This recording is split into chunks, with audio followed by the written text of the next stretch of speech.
welcome back, everybody. Welcome back. Did you guys get your did you guys get your drinks? Did you guys get a snacky? Did you guys get a snacky? What snackies did you guys get? Let me do this really quick. Where is that alert? Ah, there it is. We'll go ahead and we'll do that. Hi, Ivan. Welcome in. Excuse me. I have hiccups. Let's go ahead and let's get things started. If you guys can do me a favor, we are ever so close to picking up our... Let me put this book away because we don't need two books. We are so close to getting monetized over on YouTube. If you guys can do me a favor and open up a tab while I read tonight, it would mean the world to me if you guys helped me get monetized. That just means more money in my pocket, more things that we can do together. Let me adjust these two really quick so you guys can see it a bit more clearly. There we go. I think we're ready. Welcome in, welcome back. Have a good night, Valvera. Get cozy. Good night, good night. Welcome back, everybody. So tonight, like I said, we'll be reading Alice in Wonderland. Let me just adjust myself a bit more on this couch. Get nice and comfortable, you know. Alright. We are starting with chapter 1 of Alice in Wonderland. Okay. Hi, Dry Dog. Thank you so much for the lurk over on YouTube. Labeled Grand Tea Company. I've never heard of that one. Welcome in, welcome in. Kick Galore, welcome in, how are you? Hi, Ivan. I can stay until 3. Oh no. Hi, Liquid. How are you? How's your night? Vicorini. Hi, Vicorini. How's your night? Hope you're doing good. Hope you're having a fantastic Tuesday night. And you're nice and ready for some storytelling. Let me just change this. Alright. So, we'll be reading Alice in Wonderland. If you guys would like to join us and read the story along with us, here is the link right there. Like I said, we are starting with chapter 1. Otherwise, if you want to get nice and comfortable in bed, pull up a blanket onto your lap and get cozy, you are more than welcome to. I will take care of the reading tonight. But, like I said, we're on chapter 1. But if you'd like to join, you're more than welcome to. Slept good? Good. While I'm reading, I will not be looking at chat, but feel free to go ahead and leave messages, talk about whatever you would like. While we're reading, I will be performing voices, and I'll do the best of my abilities to portray our friend Birdie Boba, who is our very own Cheshire Cat. And we have Adventure right here, who is going to be our March Hare, and then the Dormouse is our very own Inky Pinky. I'll pull a moo on my lap? Sure, if you're okay with me reading from your lap, of course. But let's settle in. Let's take a deep breath. And we'll begin. Chapter 1. Down the Rabbit Hole. Alice was beginning to get very tired of sitting by her sister on the bank and of having nothing to do. Once or twice she had peeped into the book her sister was reading, but had no pictures or conversations in it. And what is the use of a book, thought Alice, without pictures or conversations? So she was considering in her own mind, as well as she could, for the hot day made her feel very sleepy and stupid, whether the pleasure of making a daisy chain would be worth the trouble of getting up and picking the daisies, when suddenly a white rabbit with pink eyes ran close to her. There's nothing so very remarkable in that, nor did Alice think it was so very much out of the way to hear the rabbit say to itself, oh dear, I shall be late." When she thought it over afterwards, it occurred to her that she ought to have wondered at this, but at the time it all seemed quite natural. But when the rabbit actually took a watch out of its waistcoat pocket and looked at it, and then hurried on, Alice started to her feet, for it flashed across her mind that she had never before seen a rabbit with either a waistcoat pocket or a watch to take out of it, and burning with curiosity, she ran across the field after it, and fortunately was just in time to see it pop down a large rabbit hole under the hedge. In another moment, down went Alice after it, never once considering how in the world she was to get out again. The rabbit hole went straight on like a tunnel for some way, and then dipped suddenly down, so suddenly that Alice had not a moment to think about stopping herself before she found herself falling down a very, very deep hole. Either the well was very deep, or she fell very slowly, for she had plenty of time as she went down to look about her and to wonder what was going to happen next. First, she tried to look down and make out what she was coming to, but it was too dark to see anything.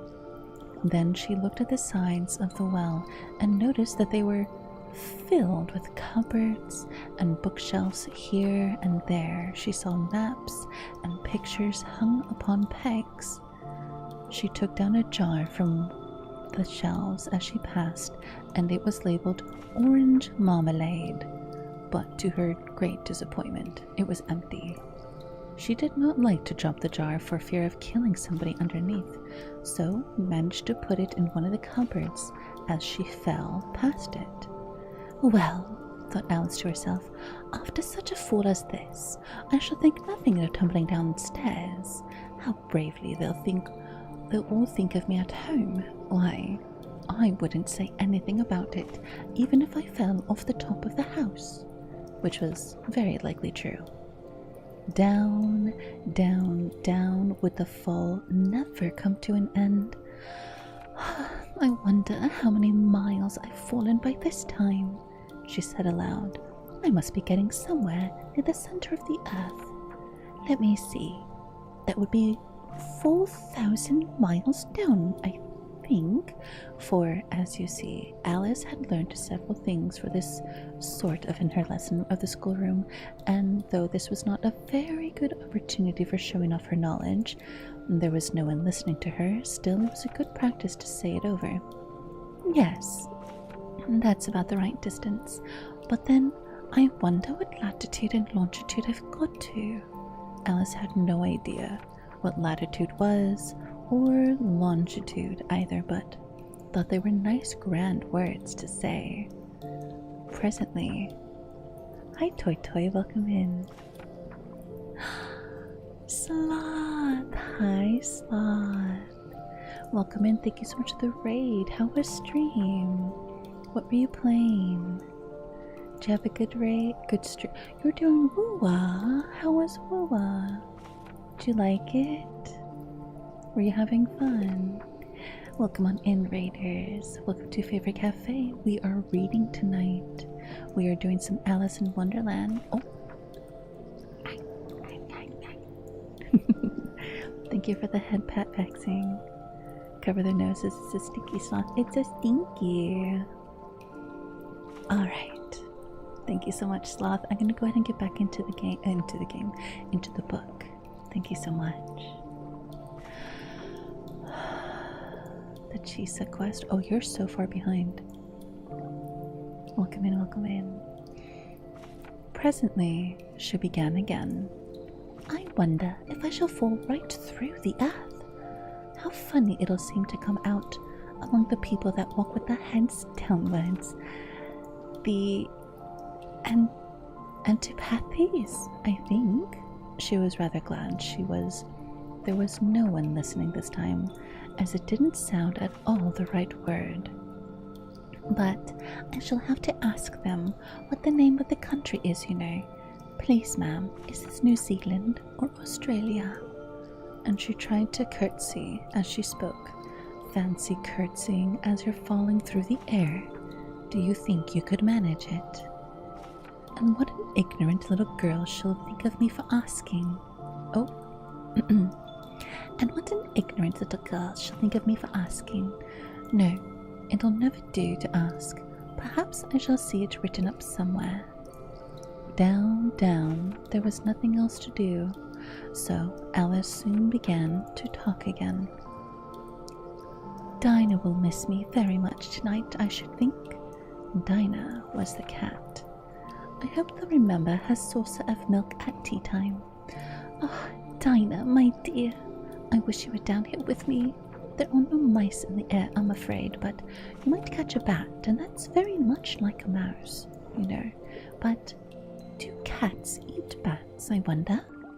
And here Alice began to get rather sleepy, and went on saying to herself in a dreamy sort of way, do cats eat bats? Do cats eat bats? And sometimes, do bats eat cats? For you see, as she couldn't answer either question, it didn't much matter which way she put it. She felt that she was dozing off, and had just begun to dream that she was walking hand in hand with Dinah, and saying to her very earnestly, Now, Dinah, tell me the truth. Do you ever eat a bat? When suddenly, thump, thump, thump, down she came upon a heap of sticks and dry leaves, and the fall was over. Have a good night, Sloth. Thank you again so much for the raid. Wow, wow, wow, wow, wow. Hi, Toy Toy. Have a good lurk vaccine. Cassavier, thank you so much for the follow. Welcome in. Have a good night, Aiden. Rest well. Alice was not a bit hurt, and she jumped up onto her feet in the moment. She looked up, but it was all dark overhead. Before her was another long passage, and the white rabbit was still in sight, hurrying down it. There was not a moment to be lost. Away went Alice like the wind, and was just in time to hear it say as it turned the corner, Oh, my ears and whiskers, how late it's getting. She was close behind it when she turned the corner, but the rabbit was no longer to be seen. She found herself in a long, low hallway which was lit up by a row of lamps hanging from the roof. There were doors all around the hall, but they were all locked, and when Alice had been all the way down one side and up the other trying every door, she walked sadly down the middle, wondering how will she ever get out again. Suddenly, she came upon a little three-legged table that made of solid glass. There was nothing on it except a tiny gold key, and Alice's first thought was that it might belong to one of the doors in the hall, but alas, either the locks were too large or the key was too small. but at any rate it would not open any of them. However, on the second time round she came upon a low curtain she had not noticed before, and behind it was a little door about 15 inches high. She tried the little gold key in the lock, and to her great delight, it fitted. Alice opened the door and found that it led to a small passage, not much larger than a rat hole. She knelt down and looked along the passage into the loveliest garden you ever saw. How she longed to get out into that dark of that dark hall and wander around amongst those beds of bright flowers and those cool fountains, but she could not even get her head through the doorway. And even if my head would go through, thought poor Alice, it would be of little use without my shoulders. Ah, how I wish I could shut up like a telescope. I think I could if I only knew how to begin. For you see, so many out-of-the-way things had happened lately that Alice began to think that very things indeed were really impossible. There seemed to be no use in waiting by the little door, so she went back to the table, half hoping she might find another key on it, or at any rate a book of rules for shutting people up like telescopes. This time she found a little bottle on it, which certainly was not there before, thought Alice. And round the neck of the bottle was a paper label with the words, "Drink me," beautifully painted on it in large letters. It was all very well to say, "Drink me," but the wise little Alice was not going to do that in a hurry. "No, I'll look first," she said, "and see whether it's marked poison or not."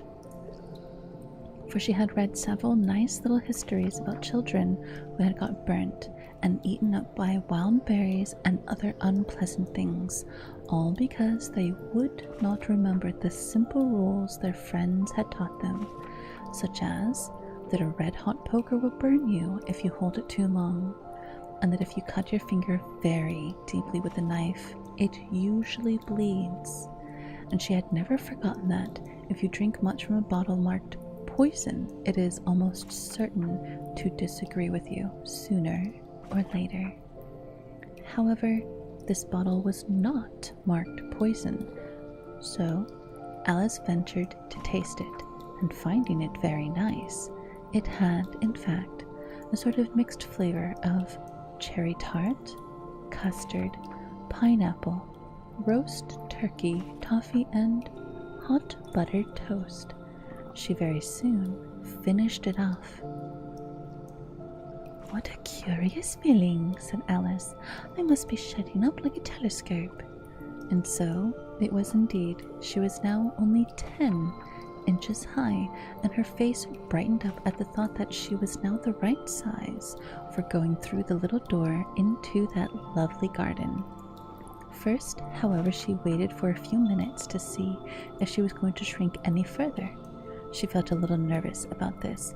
"For it might end, you know," said Alice to herself, "in my going out altogether, like a candle. I wonder what I should be like then."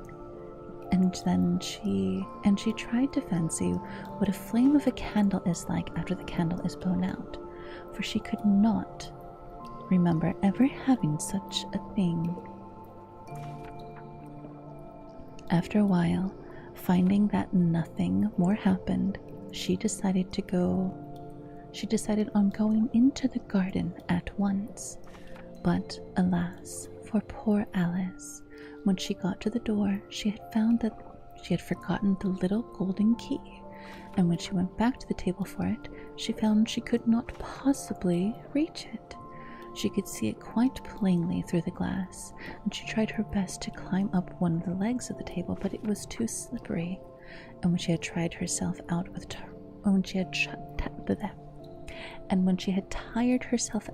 trying, the poor little thing sat down and cried. "Come, there's no use in crying like that," said Alice to herself rather sharply. "I advise you to leave off this minute." She generally gave herself a very good advice, though she was very seldom to follow it. and sometimes she scolded herself so severely as to bring tears into her eyes. And once she remembered trying to box her own ears for having cheated herself in a game of croquet she was playing against herself, for this curious child was very fond of pretending to be two people. But it's too late now, thought poor Alice, to pretend to be two people. Why, there's hardly enough of me left to make one respectable person. Soon her eyes fell on a little glass box that was lying under the table. She opened it and found it a very small cake on which the words "Eat me" were beautifully marked in currants. Well, I'll eat it, said Alice. If it makes me grow larger, I can reach the key. And if it makes me grow smaller, I can creep under the door. So either way, I'll get into the garden. And I don't care which happens. She ate a little bit and said anxiously to herself, "Which way? Which way?" holding her hand on top of her head to feel which way it was growing, and she was quite surprised to find out she remained the same size. To be sure, this generally happens when one eats cake, but Alice had got so much into the way of expecting nothing but out of the way things to happen that it seemed quite dull and stupid for life to go on in the common way. So she set to work and very soon finished off the cake.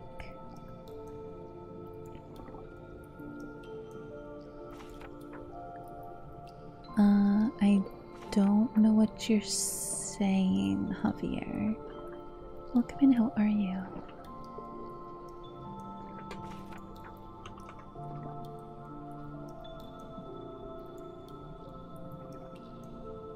Okay, let's see. We are now on chapter 2.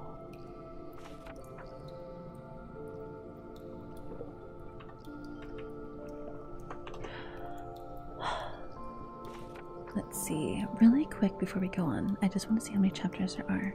2, 3, 4, 5, 6, 7, 8, 9, 10. There's 12, okay.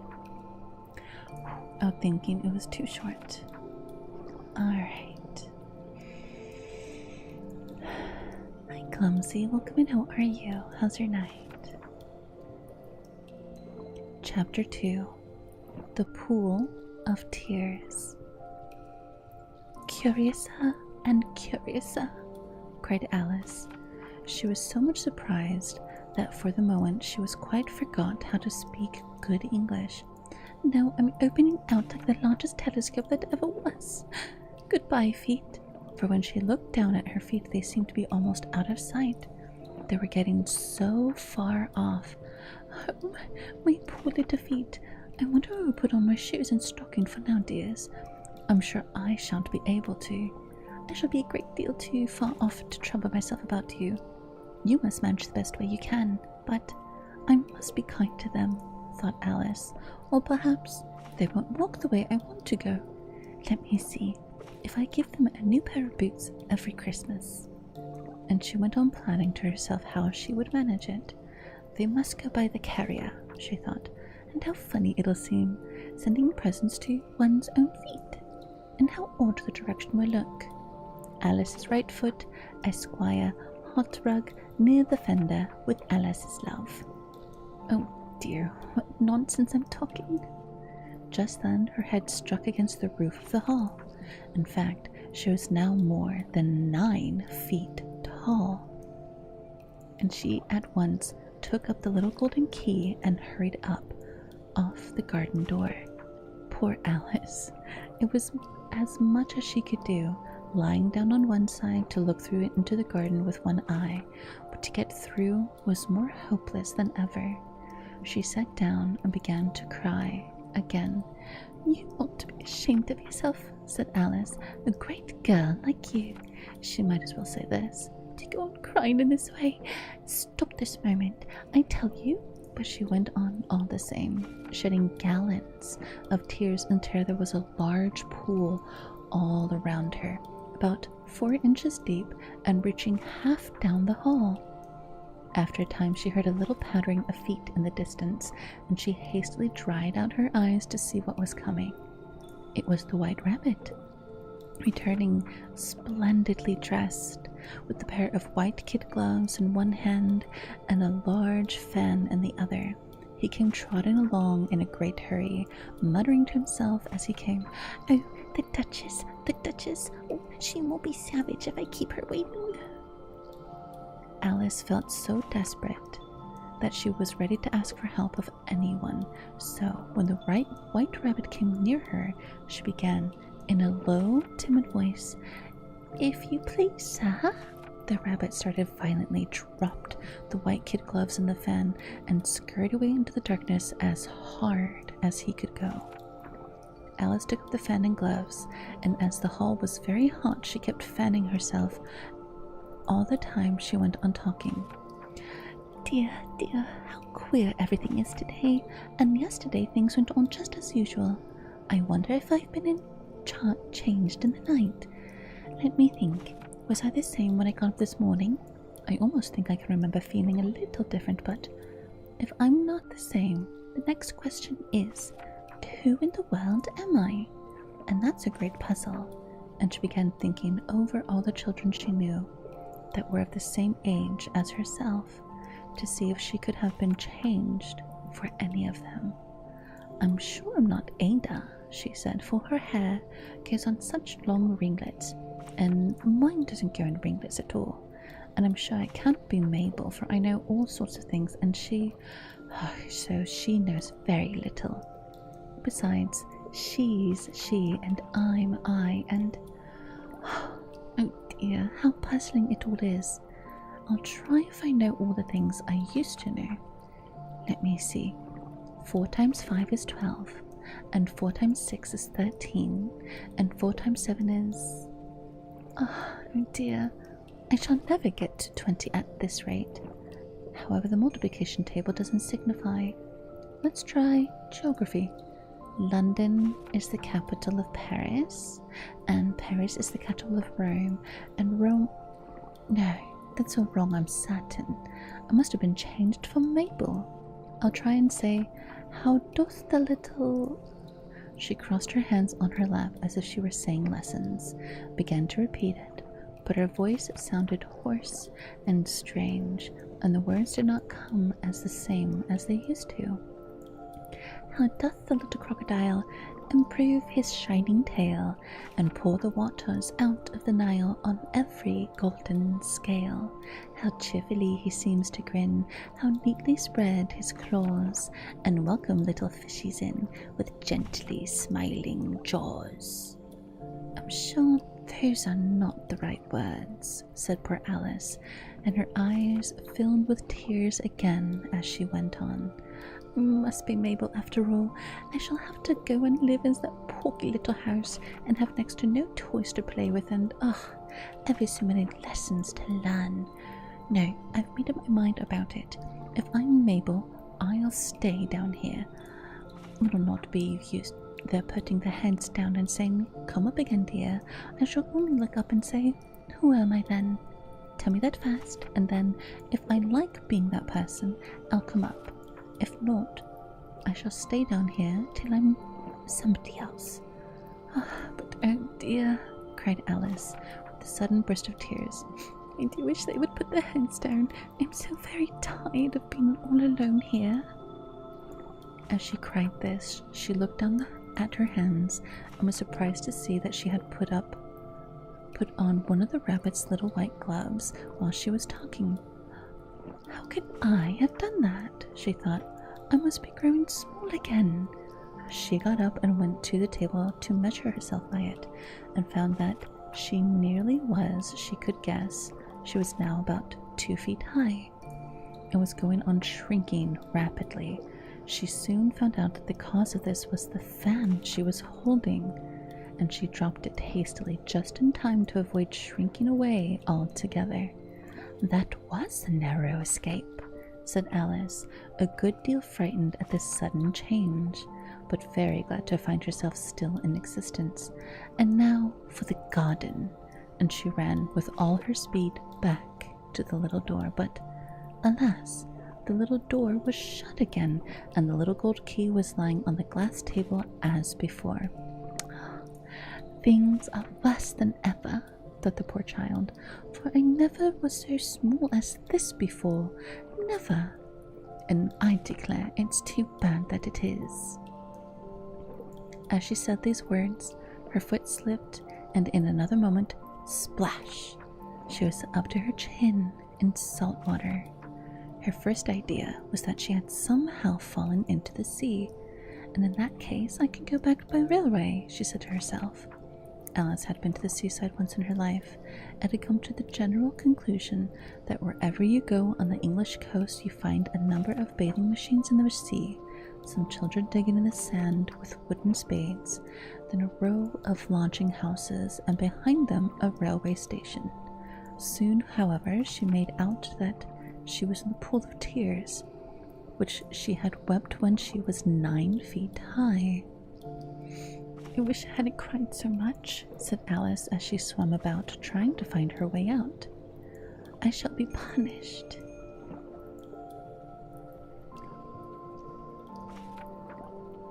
Have a good night, Golden. Have a good lurk, and thank you so much. Hi, Sea Altanos. Welcome in. Thank you so much for the lurk.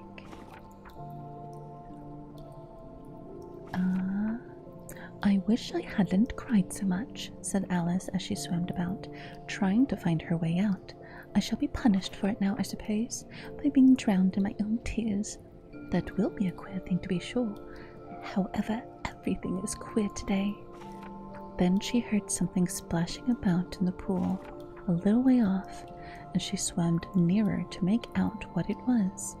At first, she thought it must be a walrus or a hippopotamus, but then she remembered how small she was now, and she soon made out that it was only a mouse that had slipped in like herself. Would it be of any use now, thought Alice, to speak to this mouse? Everything is so out of the way down here, and I should think very likely it can talk. At any rate, there's no harm in trying. So she began. Oh, mouse. Wait.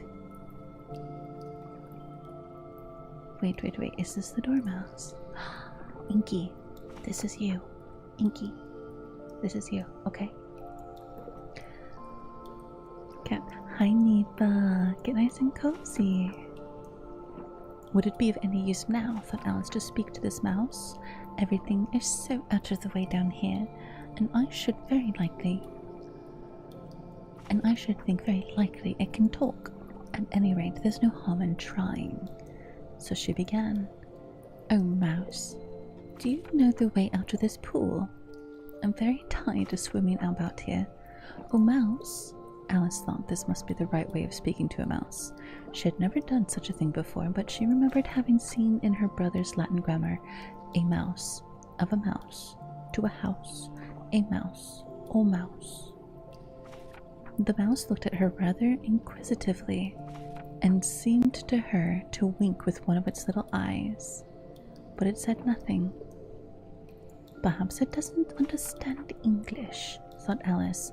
I dare say it's a French mouse, come over with William the Conqueror, for with all her knowledge of history, Alice had no very clear notion how long ago anything had happened. So she began again.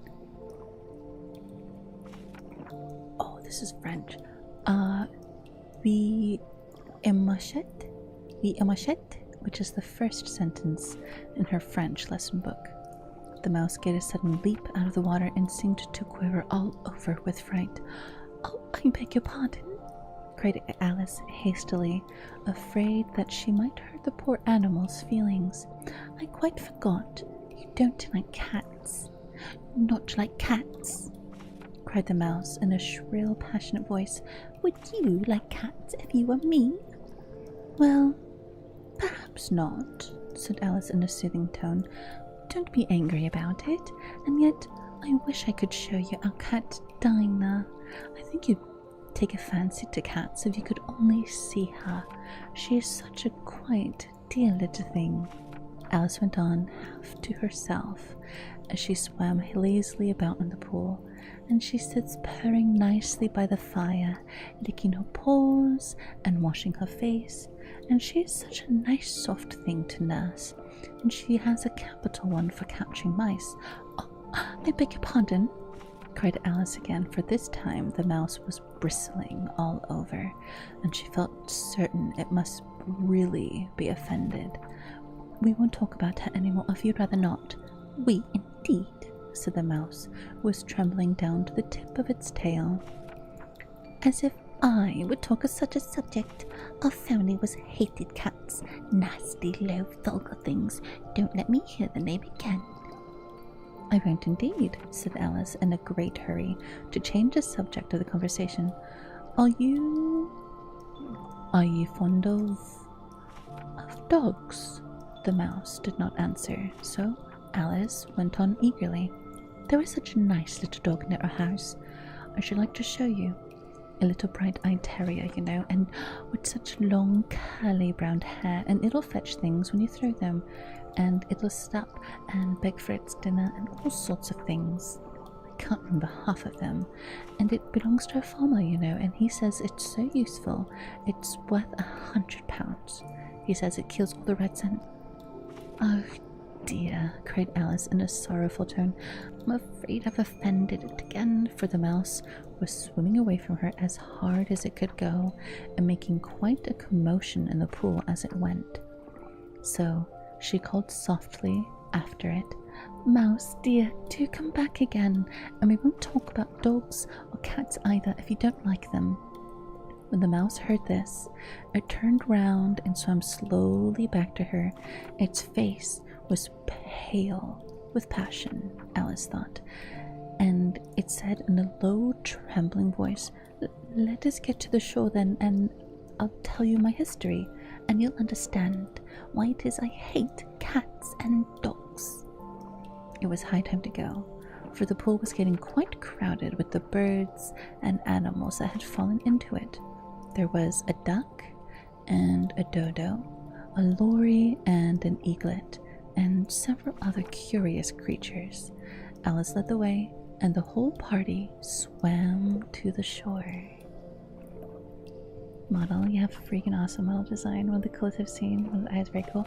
Hi, Gabe. Thank you so much. Thank you, thank you. Hope you're having a good one.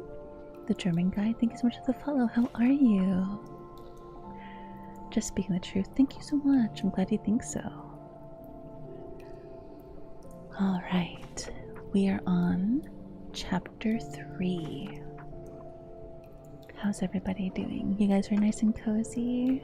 Enjoying this story? It is quite a trip.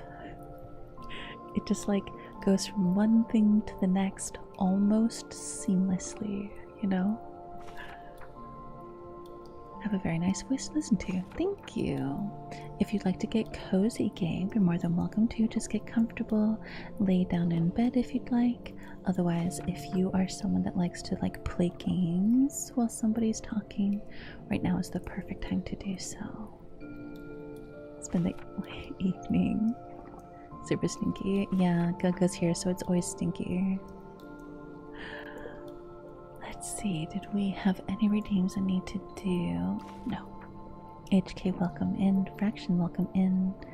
Liquid, thank you for the coffee order. Coming, thank you for the coffee order. Vaccine, thank you for the coffee order. Aiden, thank you for the coffee order. Nipa, thank you for the coffee order. Envo and Obliterator, thank you for the coffee order. As I need to get to work, maybe I'll stop by some other time when you stream usually. That's fair. Thank Gabe, thank you so much for coming in and hanging out. Go get some good rest. If you would like to watch my VODs, I do have them up on my YouTube. I unfortunately don't put my ASMR VODs on Twitch. You can only find them on YouTube.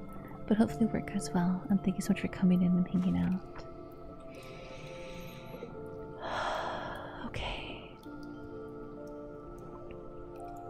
A little break so I can drink some Wawa, and then we'll continue.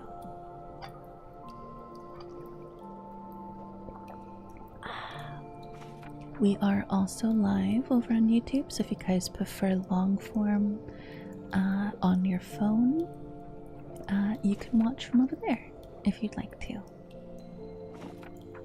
Alright. Chapter 3: A Cautious Race and a Long Tail. They were indeed a queer-looking party that assembled on the bank. The birds with draggled feathers, the animals with their fur clinging close to them, and all dripping wet, cross, and uncomfortable. The first question, of course, was how to get dry again. They had a consultation about this, and after a few minutes it seemed natural to Alice to find herself talking familiarly with them as if she had known them all her life. Indeed, she had quite a long argument with the Lorry, who at last turned sulky and would only say, "I'm older than you and must know better." At this, Alice would not allow without knowing how old it was, and as the Lorry positively refused to tell his age, there was no more to be said. At last, the mouse, who seemed to be a person of authority among them, called out, "Sit down, all of you, and listen to me. I'll soon make you dry enough." They all sat down at once, in a large ring with the mouse in the middle. Alice kept her eyes anxiously fixed on it, and she felt sure she would catch a bad cold if she did not get dry soon. "Ahem," said the mouse with an important air. "Are you all ready? This is the driest thing I know. Silence all around, if you please. William the Conqueror, whose cause was favoured by her Pope, was soon submitted to by the English, who wanted leaders, and had been of late such accustomed to usurpation and conquest. Edwin of Morca, the Earls of Mercia and Northumbria." "Ugh," said the Lorry with a shiver. "I beg your pardon," said the mouse, frowning, but very politely. "Did you speak?" "Not I," said the Lorry hastily. "I thought you did," said the mouse. "I proceed.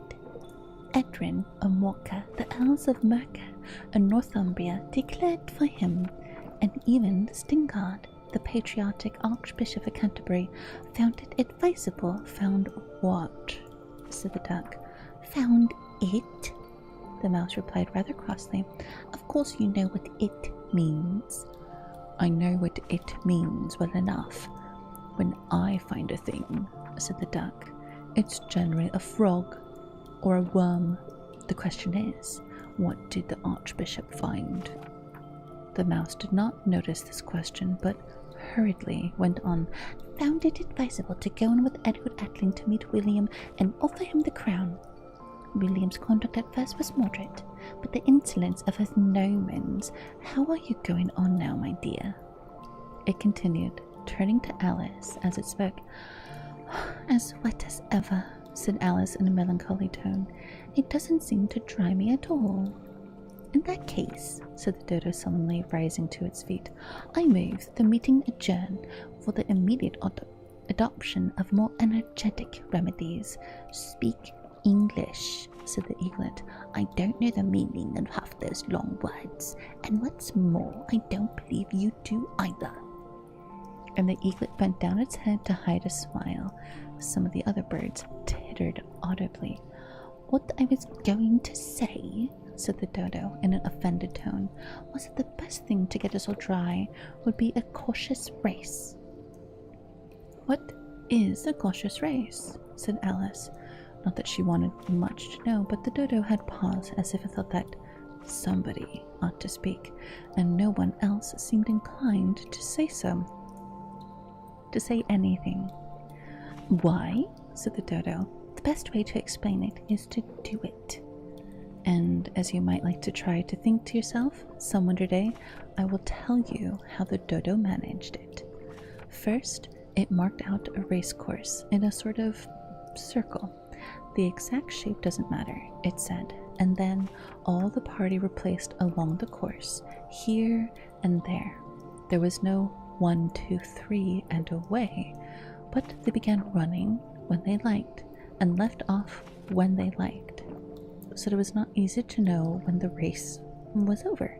However, when they had been running half an hour or so and were quite dry again, the dodo suddenly called out, "The race is over," and they all crowded around it, panting and asking, one? The question the dodo could not answer without a great deal of thought, and sat for a long time with one finger pressed on its forehead, the position in which you usually see in Shakespeare in the pictures of him, while the rest waited in silence. At last the dodo said, "Everybody has one, and all that must have everybody has one, and all must have prizes. But who is to give the prizes?" Quite a chorus of voices asked. "Why, she is, of course," said the dodo, pointing to Alice with one finger. And the whole party at once crowded round her, calling out in a confused way, "Prizes! Prizes!" Alice had no idea what to do, and in despair she put her hands in her pocket and pulled out a box of comfits. Luckily, the salt water had not got into it, and had them round as prizes. There was exactly one apiece all around. "But she must have a prize for herself, you know," said the mouse. "Of course," said the dodo, replied gravely. "What else have you got in your pocket?" he went on, turning to Alice.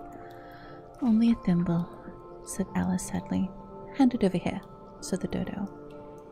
Then they all crowded round her once more, while the dodo solemnly presented the thimble, saying, "We beg your acceptance of this elegant thimble."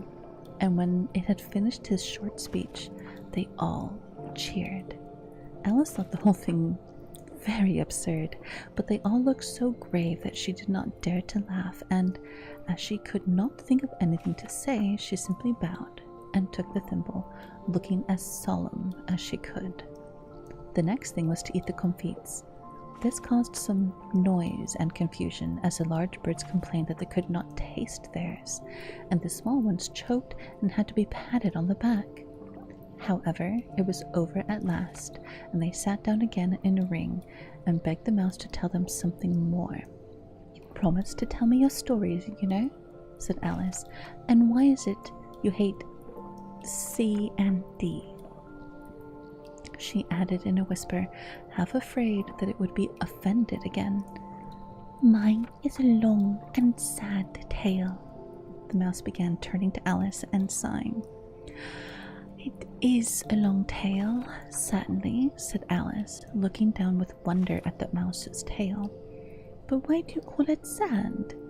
She kept on puzzling about it while the mouse was speaking, so that her idea of the tale was something like this. Fury said to the mouse that he met in the house. "Let us both go down. Let us both..." Let me start over. I'm so sorry. Fury said to the mouse that he met in the house. "Let us both go to law. I will prosecute you. Come, I'll take no denial. We must have a trial, for really this morning I've been nothing to do," said the mouse to the cur. "Such a trial, dear sir, with no jury or judge, would be wasting our breath." "I'll be judge, I'll be jury," said cunning old Fury. I'll try the whole cause and condemn you to death." "You are not attending," said the mouse to Alice severely. "What are you thinking of?" "I beg your pardon," said Alice very humbly. "You had got to the fifth bend, I think." "I had not," cried the mouse sharply and very angrily. "A knot," said Alice, always ready to make herself useful, and looking anxiously about her. "Oh, do let me help to undo it." "I shall do nothing of the sort," said the mouse, getting up and walking away. "You insult me by talking such nonsense." "I didn't mean it," pleaded poor Alice. "But you're so easily offended, you know." The mouse only growled in reply. "Is the bed still open?" "Yes. Of course. Hi, Red. Welcome in." "Please come back and finish your story," Alice called out after it, and the others all joined in chorus. "Yes, please do." But the mouse only shook its head impatiently and walked a little quicker. "What a pity it wouldn't stay," said the lorry as soon as it was quite out of sight, and an old crab took the opportunity of saying to her daughter, "Ah, my dear, let this be a lesson to you. to never lose your temper. Hold your tongue, Ma, said the young crab a little snappishly. You're enough to try the patience of an oyster. I wish I had a Dinah here. I know I do, Alice said aloud, addressing nobody in particular. She'd soon fetch it back. And who is Dinah, if I might venture to ask the question, said the Lory. Alice replied eagerly, for she was always ready to talk about her pet. Dinah is our cat, and she's such a capital one for catching mice you can't think. And oh, I wish you could see her after the birds. Why, she'll eat a little bird as soon as to look at it. This speech caused a remarkable sensation among the party. Some of the birds heard off at once. The old magpie began wrapping itself carefully, remarking, I really must be getting home. The night air doesn't suit my throat. And the canary called out in a trembling voice to his children, Come away, my dears. It's high time you were all in bed. On various pretexts, they all moved off, and Alice was soon left alone. Oh, I wish I hadn't mentioned Dinah, she said to herself in a melancholy tone. Nobody seems to like her down here, and I'm sure she's the best cat in the world. Oh, my dear Dinah, I wonder if I shall ever see you any more. And here poor Alice began to cry again, for she felt very lonely and low-spirited. In a little while, however, she again heard a little pattering of footsteps in the distance, and she looked up eagerly, half hoping that the mouse had changed his mind and was coming back to finish the story. Kit! Hi, Kit! How are you? Welcome in, welcome in. How's your night? Are you doing good? Hi, Silver. Hi, hi, hi. Keeps whistling past my windows. Yeah, it's just the other underwater creatures. As long as you stay in the building, they can't hurt you. We're fine in here. How are you, kid? Hi, Silver. Hope you're well. I'm doing good. How about you? How's your night? It looks like we're gonna have ads in about 10 seconds. I will be taking an hour break. Thank you for the follow, Silver. Thank you, thank you. We'll be taking, not an hour break, a 3-minute break while the ads run, and we will be right back.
Okay, and we're back.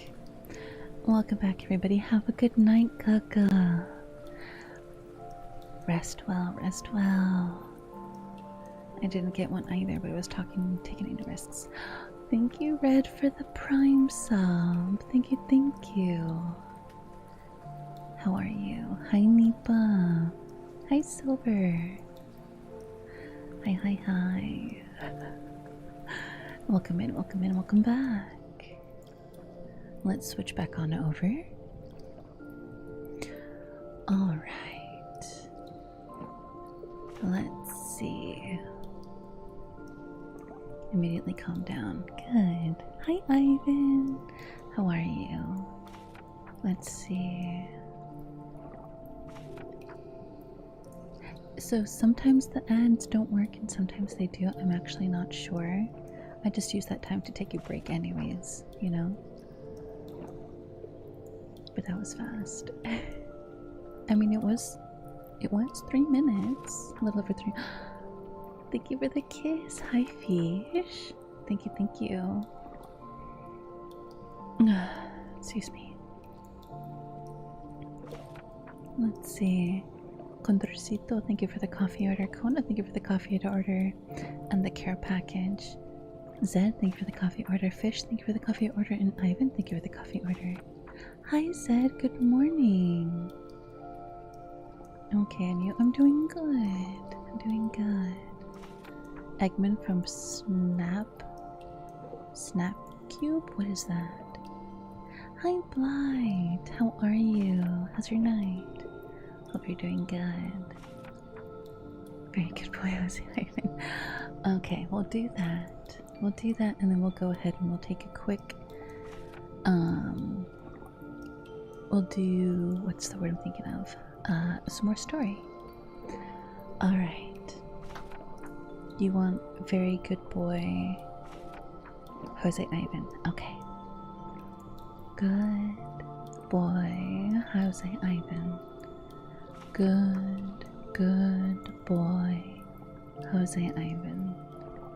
Good boy. Jose Ivan is a very good boy. Jose Ivan is a very silly boy. Good boy, Jose Ivan. Good boy. It's an old YouTube thing from like 2010. Got it. I see.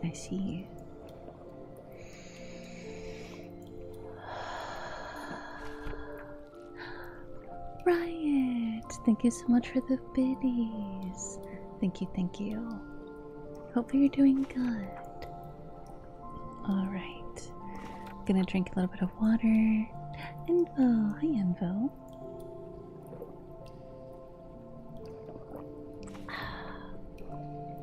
Alright. And let's keep reading. If you guys can do me a favor. Oh, hold on really quick.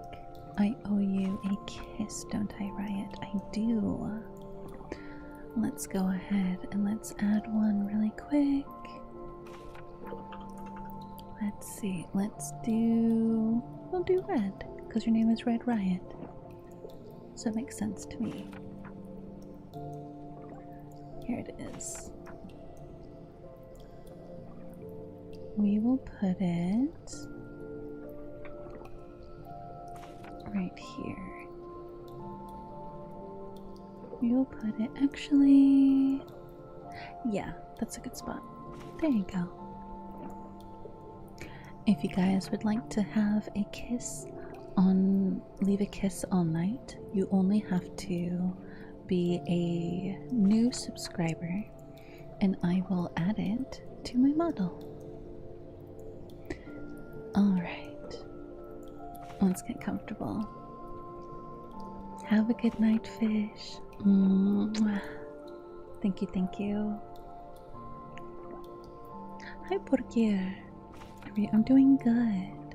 We are reading Alice in Wonderland tonight. We are on chapter 4.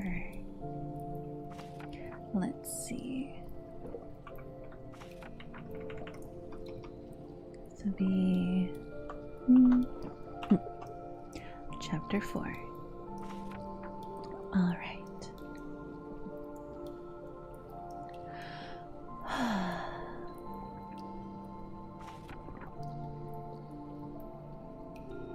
In a little while, however, she again heard the little pattering of footsteps in the distance, and she looked up eagerly, half hoping that the mouse had changed his mind and was coming back to finish his story. Takomiyu thinks of the follow. Chapter 4. The rabbit sends in the little bill.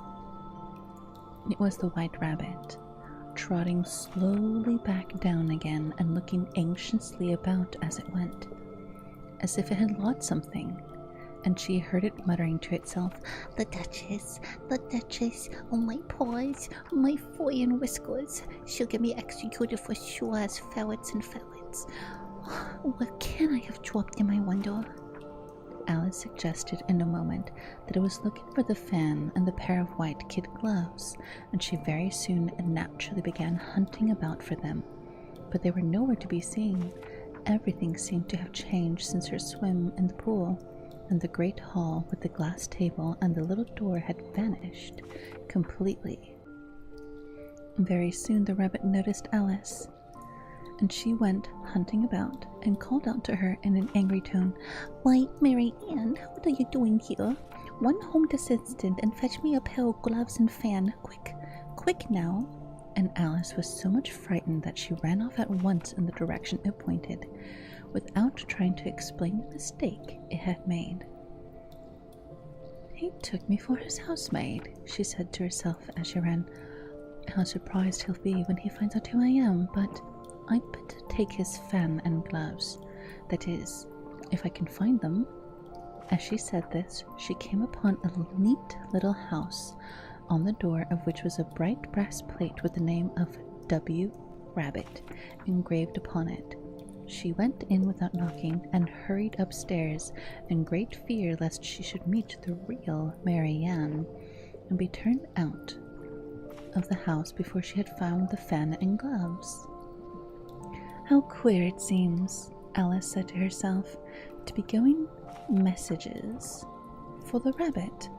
I suppose Dinah will be sending me on messages next." And she began fancying the sort of thing that would happen.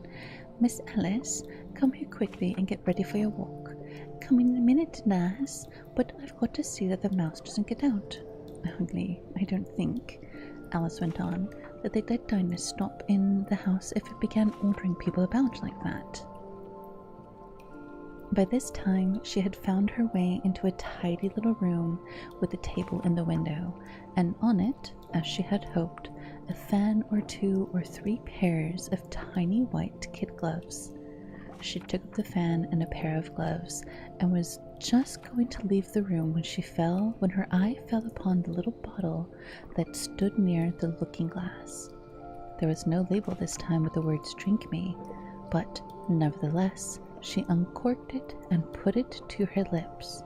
"I know something interesting is sure to happen," she said to herself, "whenever I eat or drink anything, so I'll just see what this bottle does. I do hope it'll make me grow large again, for really, I'm quite tired of being such a tiny little thing." It did so, indeed, and much sooner than she had expected. Before she had drunk half the bottle, she found her head pressing against the ceiling, and had to stoop, to save her neck from being broken. She hastily put down the bottle, saying to herself, "That's quite enough. I hope I shan't grow any more. As it is, I can't get out the door. I do wish I had drunk quite so much." Alas, it was too late to wish that. She went on growing, and very soon had to kneel down on the floor in another minute. There was not even room for this, and she tried the effort of laying down with one elbow against the door and the other arm curled round her head. Still, she went on growing, and at last resource she put one arm out of the window and one foot up the chimney, and said to herself, "Now I can't do no more. Whatever happens, what will become of me?" Luckily for Alice, the little magic bottle had now had its full effect, and she grew no larger. Still, it was very uncomfortable, and as there seemed to be no sort of chance of her ever getting out of the room again, no wonder how she felt unhappy. It was much pleasanter at home, thought Alice, when one wasn't always growing larger or smaller and become ordered about by mice and rabbits. I almost wish I hadn't gone down the rabbit hole, and yet,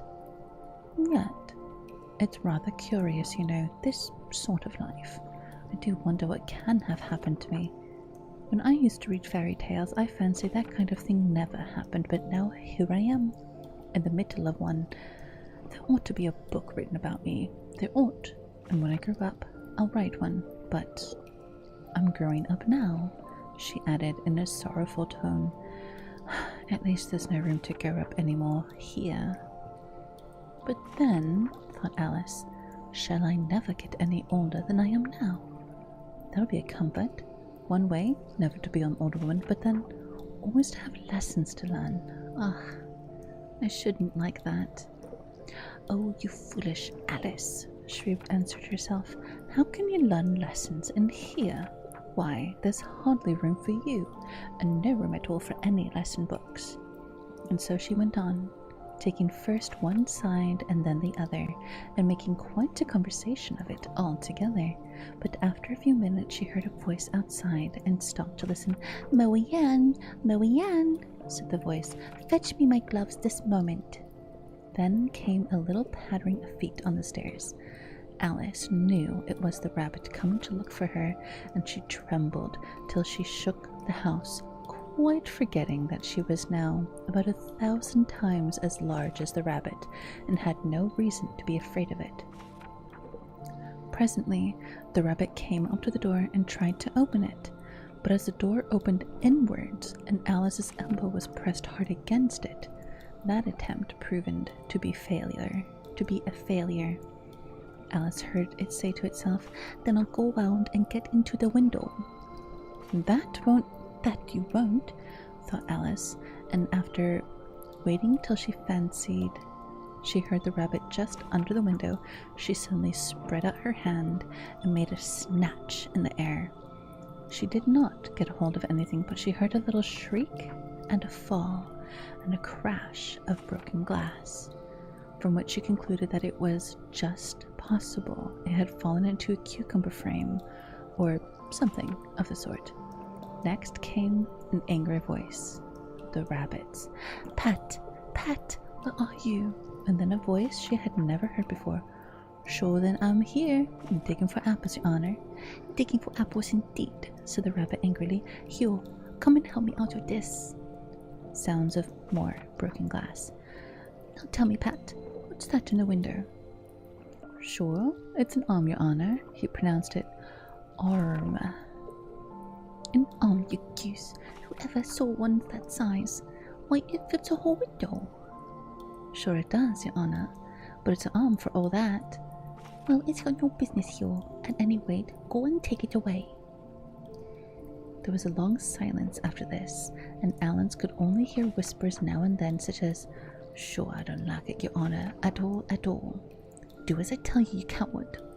And at last she spread out her hand again and made another snatch in the air. This time there were 2 little shrieks and more sounds of broken glass. "What a number of cucumber frames there must be," thought Alice. "I wonder what they'll do next. As for pulling me out of the window, I only wish they could. I'm sure I don't want to stay in here any longer." She waited for some time without hearing anything more. At last came a rumbling of little cartwheels and a sound of a good many voices, all talking together. She made out the words, "Where is the other ladder? Why, I hadn't..." She made out the other words, "Where's the ladder? Why, I hadn't to bring one. Bill's got the other. Bill, fetch it here, lad. Here, put them together in this corner. No, tie them together first. They don't reach half high enough yet." "They'll do well enough. Don't be particular. Here, Bill, catch hold of this rope." "Will the roof bear?" Mind that loose slate. Oh, it's coming down heads below. A loud crash. Now, who did that? It was Bill, I fancy. Who's to go down the chimney? Nay, I shan't. You do it. That I won't. Then Bill's got to go down. Here, Bill, the master says, you ought to go down the chimney. Oh, so Bill's got to come down the chimney, has he? Said Alice to herself. Shy, they seem to be putting everything upon Bill. I wouldn't be in Bill's place for a good deal. This fireplace is narrow to be sure, but I think I can kick a little. She drew her foot as far down the chimney as she could, and waited till she heard a little animal, she couldn't guess of what sort it was, scratching up and scrambling about in the chimney close above her. Then saying to herself, "This is Bill," she gave one sharp kick and waited to see what would happen next. The first thing she heard was a general chorus of "There goes Bill," then Rabbit's voice going, "Catch him, you by the hedge," then silence, and then another confusion of voices. "Hold up his head, brandy now, don't choke him. How was it, old fellow? What happened to you? Tell us all about it." Last came a little feeble, squeaking voice. "That's Bill," thought Alice. "Well, I hardly know, no more than ye. I'm better now, but I'm a deal too flustered to tell you. All I know is something comes at me like a jack-in-the-box, and up I goes like a skyrocket." "So you did, old fellow," said the others. "We must wind down the house," said the rabbit's voice, and Alice called out as loud as she could, "If you do, I'll sit Dinah at you." There was a dead silence instantly, and Alice thought to herself, "I wonder what they'll do next. If they had any sense, they'd take the roof off." After a minute or two, they began moving about again, and Alice heard the rabbit say, "A barrowful will do, to begin with." "A barrowful of what?" thought Alice, but she had not long to doubt. For the next moment, a shower of little pebbles came rattling in at the window, and some of them hit her in the face. "I'll put a stop to this," she said to herself, and shouted out, "You'd better not do that again," which produced another dead silence. Alice noticed with some surprise that the pebbles were all turning into little cakes as they lay on the floor, and a bright idea came into her head. "If I eat one of the cakes," she thought, "it's sure to make some change in my size, as it can't possibly make me larger. It must make me smaller, I suppose." So she swallowed one of the cakes and was delighted to find that she began to shrink directly. As soon as she was small enough to get through the door, she ran out of the house and found quite a crowd of little animals and birds waiting outside. The poor little lizard, Bill, was in the middle, being held up by 2 guinea pigs who were giving it something out of a bottle. They all made a rush at Alice the moment she appeared, but she ran off as hard as she could and soon found herself safe in a thick wood. Good night, Trags. Have a good rest. Rest well. "The first thing I've got to do," said Alice to herself, as she wandered about in the woods, "is to grow to my right size again, and the second thing is to find my way into that lovely garden. I think that will be the first plan." It sounded an excellent plan, no doubt, and very neatly and simply arranged. The only difficulty was that she had not the smallest idea how to set about it. While she was peering about anxiously among the trees, a little sharp bark just over her head made her look up in a great hurry. An enormous puppy was looking down at her with large, round eyes, and feebly stretched out one paw, trying to touch her. "Poor little thing," said Alice in a coaxing tone. "Oh, Alice," said it. "Poor little thing," said Alice in a coaxing tone, and she tried hard to whistle to it, but she was terribly frightened all the time at the thought that it might be hungry, in which case it would be very likely to eat her up in spite of her coaxing. Hardly knowing what she did, she picked up a little bit of a stick and held it out to the puppy, whereupon the puppy jumped into the air off all its feet at once with a yelp of delight, and rushed at the stick and made believe to worry it. Then Alice dodged behind a great thistle to keep herself from being run over, and the moment she appeared on the other side, the puppy made another rush at the stick and tumbled head over heels and hurried to get a hold of it. Then Alice, thinking it was very like having... Hi, God Hunter.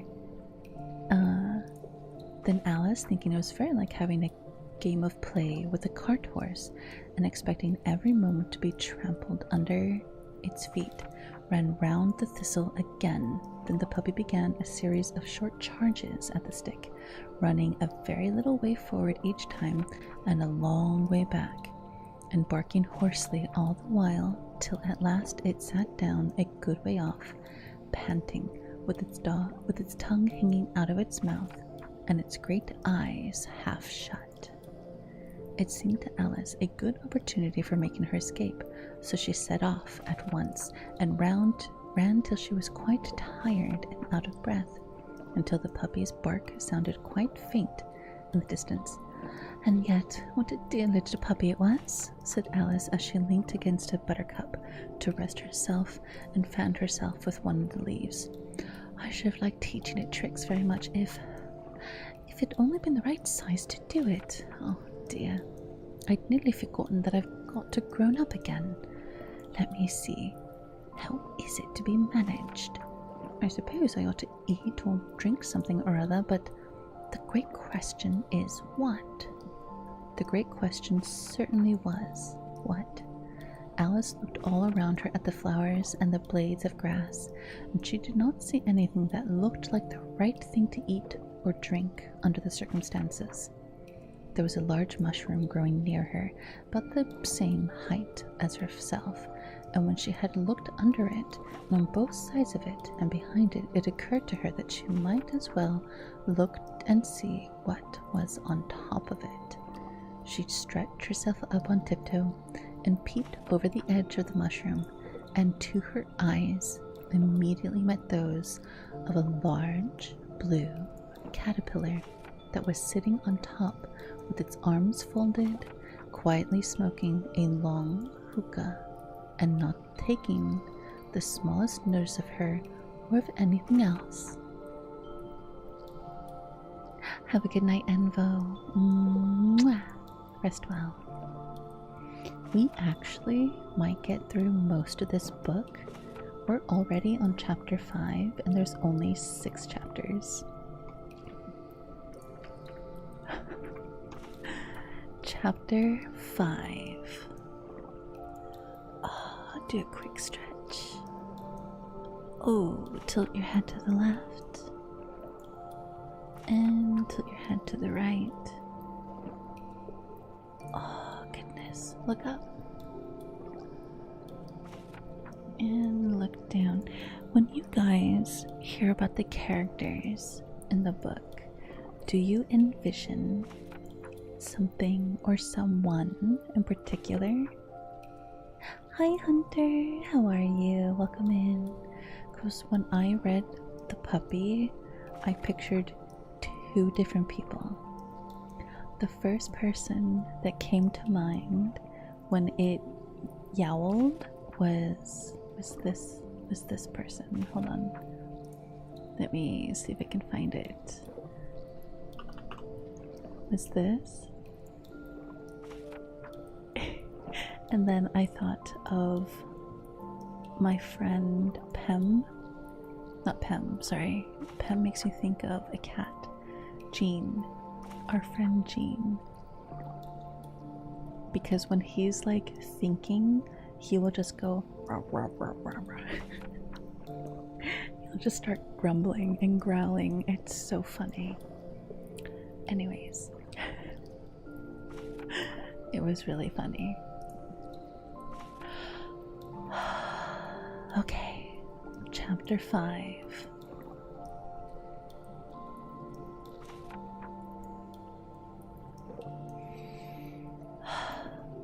Advice from a caterpillar.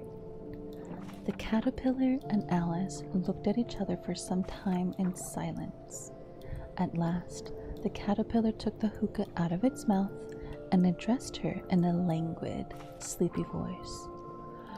"Who are you?" said the caterpillar. This was not an encouraging opening for a conversation. Alice replied, rather shyly, I hardly know, sir. Just at present, at least, I know who I was when I got up this morning, but I think I must have changed several times since then." "By what do you mean that?" said the caterpillar sternly. "Explain yourself." "I can't explain myself, I'm afraid, sir," said Alice, "because I'm not myself, you see." "I don't see," said the caterpillar. "I'm afraid I can't put it more clearly," Alice replied politely, "for I can't understand it for myself to begin with, and being so many different sides in a day is very confusing." "It isn't," said the caterpillar. "Well, perhaps you haven't found it yet, so," said Alice, "but when you have to turn into a chrysalis, you will someday, you know. And then after that, into a butterfly. I should think you'll feel quite queer, wouldn't you?" "Not a bit," said the caterpillar. "Well, perhaps your feelings may be different," said Alice. "All I know is, it would feel very queer to me." "You," said the caterpillar contemptuously. "Who are you?" Which brought them back again to the beginning of the conversation. Alice felt a little irritated at the caterpillar's making such very short remarks, and she drew herself up and said, very gravely, "I think you ought to tell me who you are first." "Why?" said the caterpillar. There was another puzzling question, and as Alice could not think of any good reason, and as the caterpillar seemed to be in a very unpleasant state of mind, she turned away. "Come back." The caterpillar looked after her. "I've something important to say." This sounded promising, certainly. Alice turned and came back again. "Keep your temper," said the caterpillar. "Is that all?" said Alice, swallowing down her anger as well as she could. "No," said the caterpillar. Alice thought she might as well wait, and as she had nothing else to do, perhaps after all it might tell her something worth hearing. For some minutes it puffed away without speaking, but at last it unfolded its arms, took the hookah out of its mouth again, and said, "So you think you're changed, do you?" "I'm afraid I am, sir," said Alice. "I can't remember things as I used to, and I don't keep the same size for 10 minutes altogether." "Can't remember what things?" said the caterpillar. "Well, I've tried to say, 'How doth the little busy bee?' but it all came different," Alice replied in a very melancholy voice. "Repeat, 'You are old Father William,'" said the caterpillar. Alice folded her hands and began.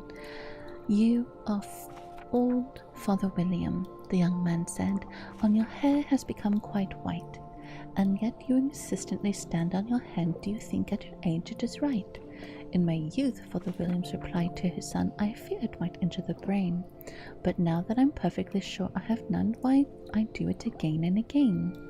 "You are old," said the youth, "as I mentioned before, and have grown most uncommonly fat. Yet you turned a back somersault at the door. Pray, what is the reason of that?" "In my youth," said the sage, as he took his grey locks, "I kept on my limbs very supple. By the use of this ointment, when shilling the box, allow me to sell you a couple." "You are old," said the youth, "and your jaw is too weak for anything tougher than suet. Yet you finished the goose with the bones and the beak. Pray, how did you manage to do it?" "In my youth," said his father, "I took to the law, and argued each case of my wife. The muscular strength which it gave to my jaw has lasted the rest of my life." "You are old," said the youth. "One would hardly suppose that your eye was as steady as ever." You balanced an eel on the end of your nose. What made you so awfully clever? I have answered their questions, and that is enough, said his father. Don't give yourself airs. Do you think I can listen all day to this stuff? Be off, or I'll kick you downstairs. That is not said right, said the caterpillar. Not quite right, I'm afraid, said Alice timidly. Some of the words have got altered. It is wrong from beginning to end, said the caterpillar decidedly, and there was a silence for some minutes. The caterpillar was the first to speak. What size do you want to be? It asked. I am not particular as to size, Alice hastily replied. Only one doesn't like changing too often, you know. I don't know, said the caterpillar. Alice said nothing, but she'd never been so much contradicted in her life before, and she felt that she was losing her temper. Are you content now? Said the caterpillar. Well, I should like to be a little larger, sir, if you wouldn't mind, said Alice. 3 inches is such a wretched height to be. It is a very good height indeed, said the caterpillar. Well, said the caterpillar angrily, rearing itself upright as it spoke. It was exactly 3 inches height, but I'm not used to it. Pleased? Poor Alice, in a piteous tone. Pleaded poor Alice in a piteous tone, and she thought to herself, I wish the creatures wouldn't be so easily offended. You'll get used to it in time, said the caterpillar, and put the hookah into its mouth and began smoking again. This time Alice waited patiently until it chose to speak again. In a minute or two the caterpillar took the hookah out of its mouth and yawned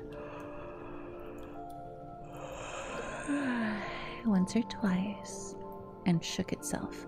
Then it got down off the mushroom and crawled away in the grass, merely remarking as it went, One side will make you grow taller, and the other side will make you grow shorter. One side of what? The other side of what? Thought Alice to herself. Of the mushroom, said the caterpillar, just as she had asked it aloud, and in another moment it was out of sight. Alice remained looking thoughtfully at the mushroom for a minute, trying to make out which were the 2 sides of it, as it had perfectly rounded. She found this a very difficult question. However, at last she stretched her arms round it as far as they would go, broke off a little bit of the edge with each hand. And now, which is which? She said to herself, and nibbled a little of the right hand bit by the effect. The next moment she felt a violent blow underneath her chin. It had struck her foot. She was a good deal frightened by this very sudden change, but she felt there was no time to be lost, as she was shrinking rapidly, so she set to work at once to eat some of the other bit. Her chin was pressed so closely against her foot that there was hardly room to open her mouth, but she did it at last, and managed to swallow a morsel of the left-hand bit. Come, my head's free at last, said Alice in a tone of delight, which changed to alarm in another moment, when she found that her shoulders were nowhere to be found. All she could see when she looked down was an immense length of neck, which seemed to rise like a stalk out of a sea of green leaves that lay far below her. What can all that green stuff be? Said Alice, and where have my shoulders got to? Oh, my poor hands! How is it I can't see you? She was moving them about as she spoke, but no result seemed to follow, except a little shaking among the distant green leaves. There seemed to be no chance of getting her hands up to her head. She tried to get her head down to them, and was delighted to find that her neck would bend about easily in any direction, like a serpent. She had succeeded in curving it down to a graceful zigzag and was going to dive in amongst the leaves, which she found to be nothing but the tops of trees under which she had been wandering, when a sharp hiss made her draw back in a hurry. A large pigeon had flown into her face and was beating her violently with its wings. "Serpent," said the pigeon. "I'm not a serpent," said Alice indignantly. "Leave me alone." "Serpent, I say," repeated the pigeon, but in a more subdued tone, and added with a kind of sob, "I've tried every day, and nothing seems to suit them." "I haven't the least idea what you're talking about," said Alice. "I've tried the roots of trees, I've tried the banks, I've tried the hedges," the pigeon went on without attending to her. "But those serpents, there's no pleasing them."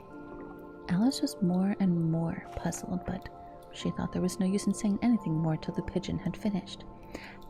"As if it wasn't trouble enough hatching the eggs," said the pigeon, "but I must be on the lookout for serpents day and night. Why, I haven't had a wink of sleep in these 3 weeks." "So very sorry you've been annoyed," said Alice, who was beginning to see its meaning. "And just as I'd taken the highest tree in the wood," continued the pigeon, raising its voice to a shriek, "and just as I was thinking I should be free of them at last, these must needs come wingling from the sky. Ugh! Serpent!" "But I'm not a serpent, I tell you," said Alice. Well, what are you?" said the pigeon. "I can't see you're trying to invent something." I'm a little girl," said Alice, rather doubtfully, as she remembered the number of changes she had gone through that day. "A likely story indeed," said the pigeon in a tone of the deepest contempt. "I've seen a good many little girls in my time, but never one with such a neck as that. No, you are a serpent, and there's no use denying it. I suppose you'd be telling me next that you had never tasted an egg." "I have tasted eggs, certainly," said Alice, who was a very truthful child, "but little girls eat eggs quite as much as serpents do, you know." "I don't believe it," said the pigeon, "but if they do, why then, they're the kind of serpent, that's all I can say." This was such a new idea to Alice that she was quite silent for a minute or two, which gave the pigeon the opportunity of adding, "You're looking for eggs, I know that well enough, and what does it matter to me whether you're a little girl or a serpent?" "It matters a good deal to me," said Alice hastily, "but I'm not looking for eggs as it happens, and if I was, I wouldn't want yours. I don't like them raw." "Well then, be off then," said the pigeon in a sulky tone, as it settled down again into its nest. Alice crouched down among the trees as well as she could, for her neck kept getting entangled among the branches, and every now and then she had to stop and untwist it. After a while she remembered that she still held the piece of mushroom in her hands, as she went to work very carefully, nibbling first at one and then the other, and growing sometimes taller and sometimes shorter until she had succeeded in bringing herself down to her usual height. It was so long since she had been anything near the right size that it felt quite strange at first, but she got used to it in a few minutes and began talking to herself as usual. "Come, there's half my plan done now. How puzzling all these changes are. I'm never sure what I'm going to be from one minute to another. However, I've got back to my right size. The next thing is to get to that beautiful garden. How is that to be done, I wonder?" As she said this, she came suddenly upon an open place with a little house in it about 4 feet high. "Whoever lives there," said Alice, "it'll never do to come upon them this size. Why, I should frighten them out of their wits." So she began nibbling at the right hand bit again, and did not venture to go near the house till she had brought herself down to 9 inches high. All that work to give herself back to her normal height, and she's just like, "Oh, another house, let me just shrink myself again, girl." Okay, I see you. The way you're reading brings this book to life. I love it. It's such an animated book. So I want to make sure that we're going to do this right, you know? Rinlin, Robody, Frost Clown, and Heft. Thank you for the follows. Welcome in. Hyacinth, have a good lurk. See you later, Hyacinth. Have a good night. Rest well, rest well. Little stretch. Thank you for the coffee order, Hyacinth and Reborn. Hi. Thank you for the coffee order. How are you? Hope you're doing good. Just doing a little stretch. Oh, goodness. Tilt your head to the right. And tilt your head to the left. Rin! Is that Birdie? It is! We are reading Alice in Wonderland, and Birdie was kind enough to let me have an image of her to portray the Cheshire Cat. And then we have right here, right next to me, the March Hare, my friend Rabbit Sensei. And then we have the Dormouse, our friend Inky on the pillow over there.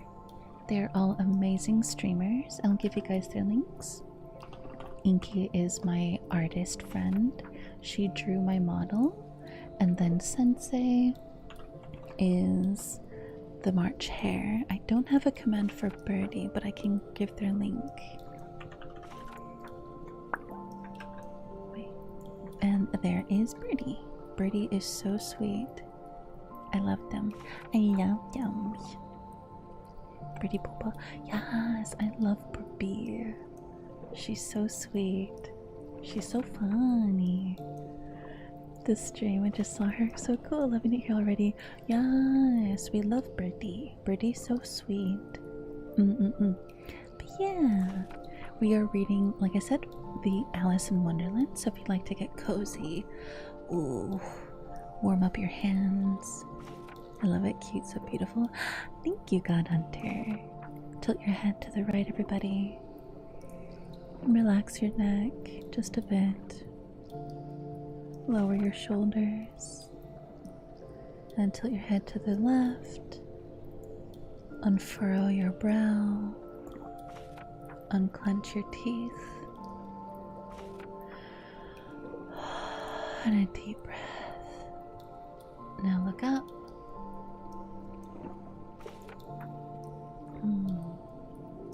And look down.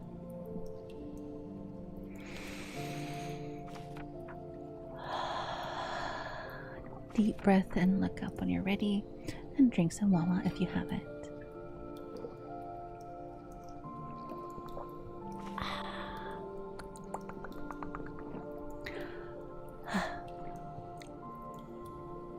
And now some coffee for me, and then we'll continue on to chapter 6.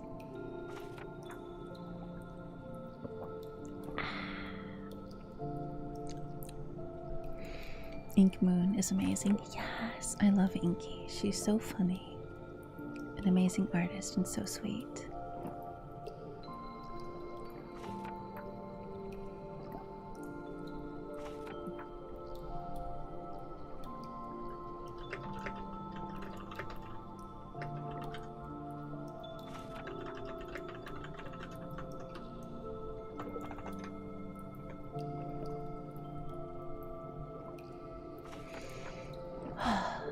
Okay. Let's go ahead and let's keep going. Doesn't like the looking down stretch. Gotta do. Been looking into the right too much today. Gotta look left. You have to look up. You gotta stretch your neck. Rotate your shoulders backwards if you need to, gaming.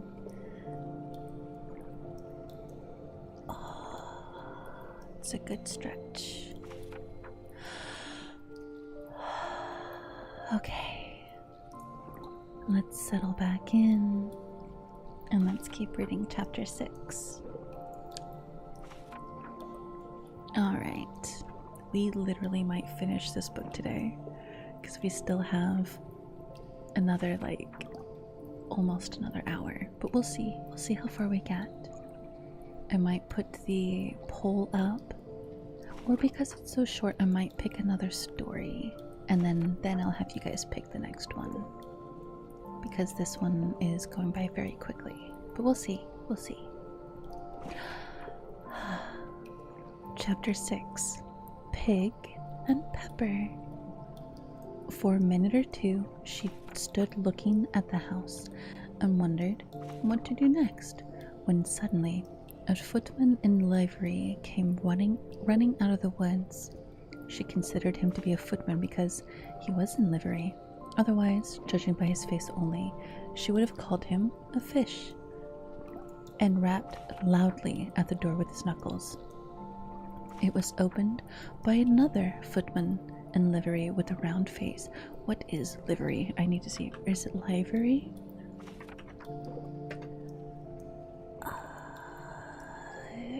Meaning special uniform, but as servant or official.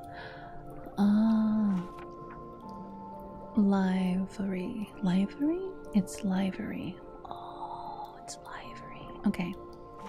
It was opened by another footman in livery with a round face and large eyes like a frog, and both footmen, Alice noticed, had powdered hair that curled all over their heads.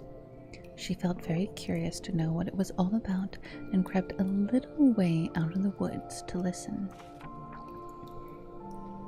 The fish footman began by producing from under his arm a great letter nearly as large as himself, and this he handed over to the other, saying in a solemn tone, "For the Duchess, an invitation from the Queen to play croquet." The frog footman repeated in the same solemn tone, only changing the order of the words, "From the Queen, an invitation for the Duchess to play croquet." Then they both bowed low, and the curls got entangled together. Alice laughed so much at this that she had to run back into the wood for fear of their hearing her, and when she had peeped out, the fish footman was gone, and the other was sitting on the ground near the door, staring stupidly up to the sky. Alice went timidly up to the door and knocked. There was no sort of use in knocking, said the footman, and that for two reasons. First, because I'm on the same side of the door as you are. Secondly, because they're making such a noise inside. No one could possibly hear you. And certainly there was a most extraordinary noise going on within, a constant howling and sneezing, and every now and then a great crash, as if a dish or kettle had been broken to pieces. "Please then," said Alice, "how am I to get in?" "There might be some sense in your knocking," the footman went on without attending to her. "If we had the door between us, for instance. If you were inside, you might knock, and I could help you out, you know." He was looking up into the sky with all the time he was speaking, and this Alice thought decidedly uncivil.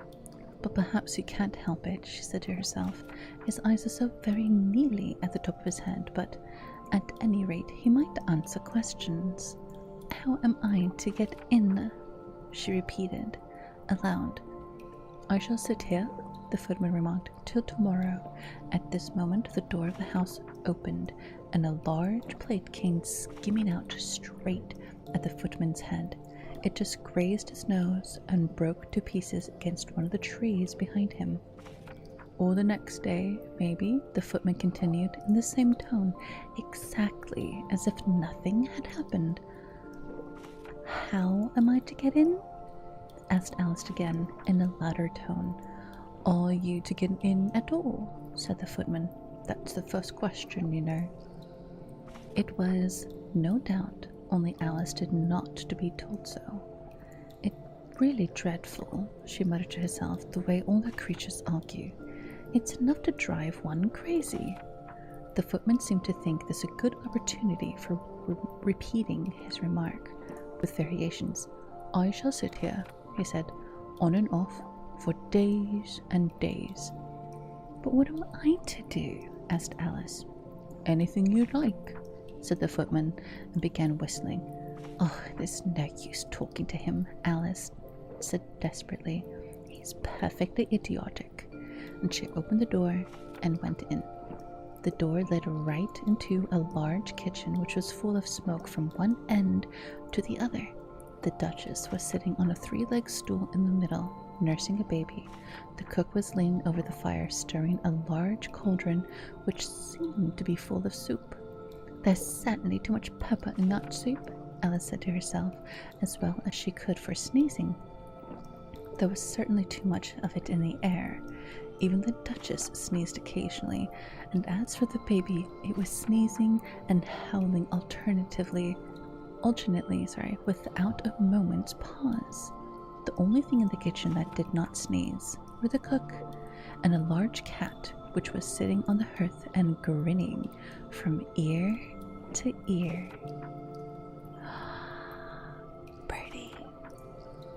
Birdie, that's you. You're the large cat, okay? Alright, anyways. "Please, would you tell me," said Alice, a little timidly, for she was not quite sure whether it was good manners for her to speak first, "why your cat grins like that?" "It's a Cheshire cat," said the Duchess, "and that's why. Pig."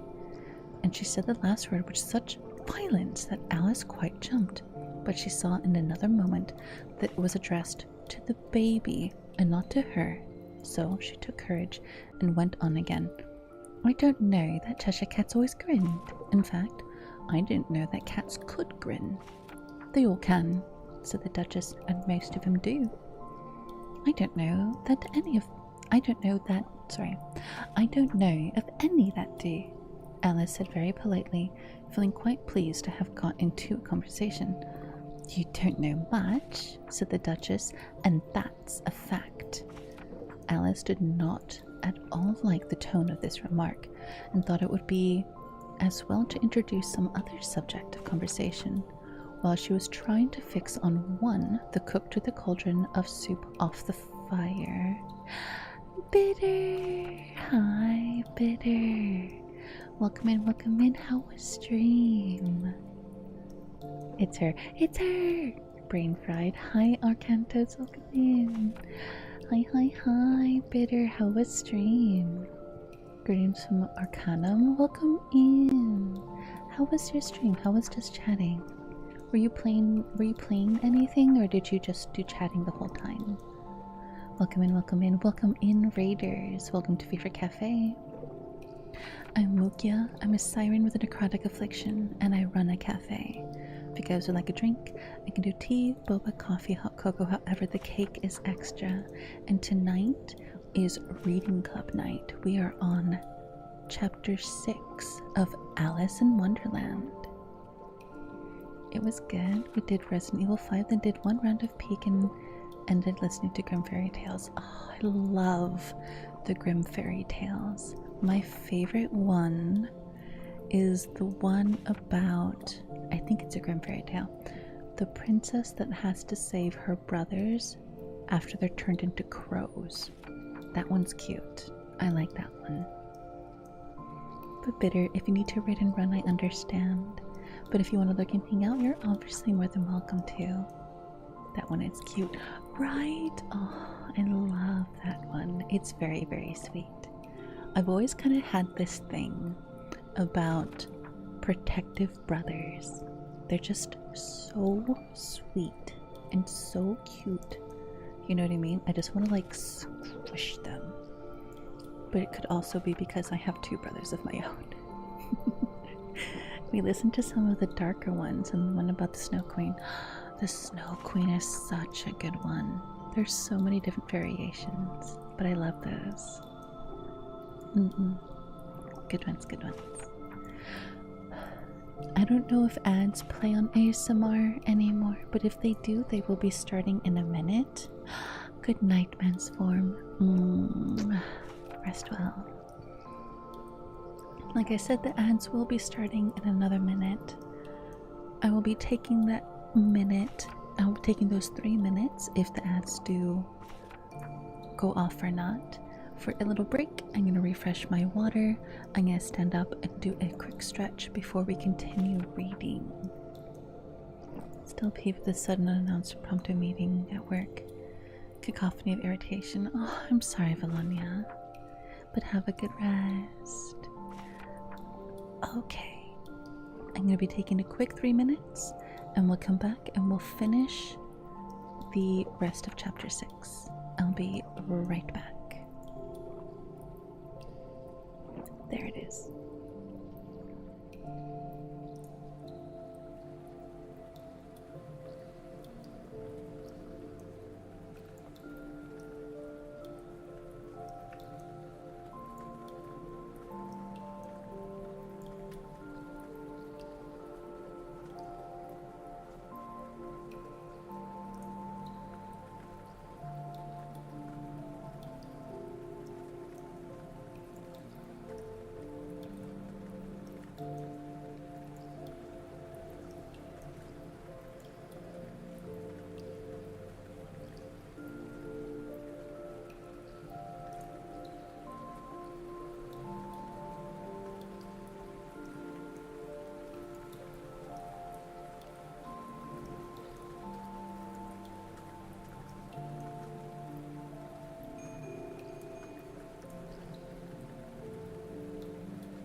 Welcome back. Welcome back, everybody. Land to sleep and dreams, I appreciate you. Good night, Hunter. Thank you so much for coming in and hanging out. Let us go ahead and get nice and comfy. We refreshed our water.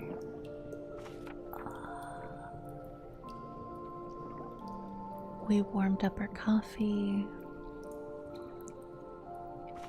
I had a piece of chocolate, dark chocolate with raspberry. Mmm, so good. Hi, Bacon. Welcome in. How are you? Hi, hi, hi. And Zella. Welcome in, welcome in. Thank you so much for the follow. How are you? Hope you're doing good. Alright. Those of you who are new and just coming in, I am live also on YouTube if you'd like to join us over there. Otherwise, if you want to get nice and comfortable, we are reading Alice in Wonderland. We are on chapter 6.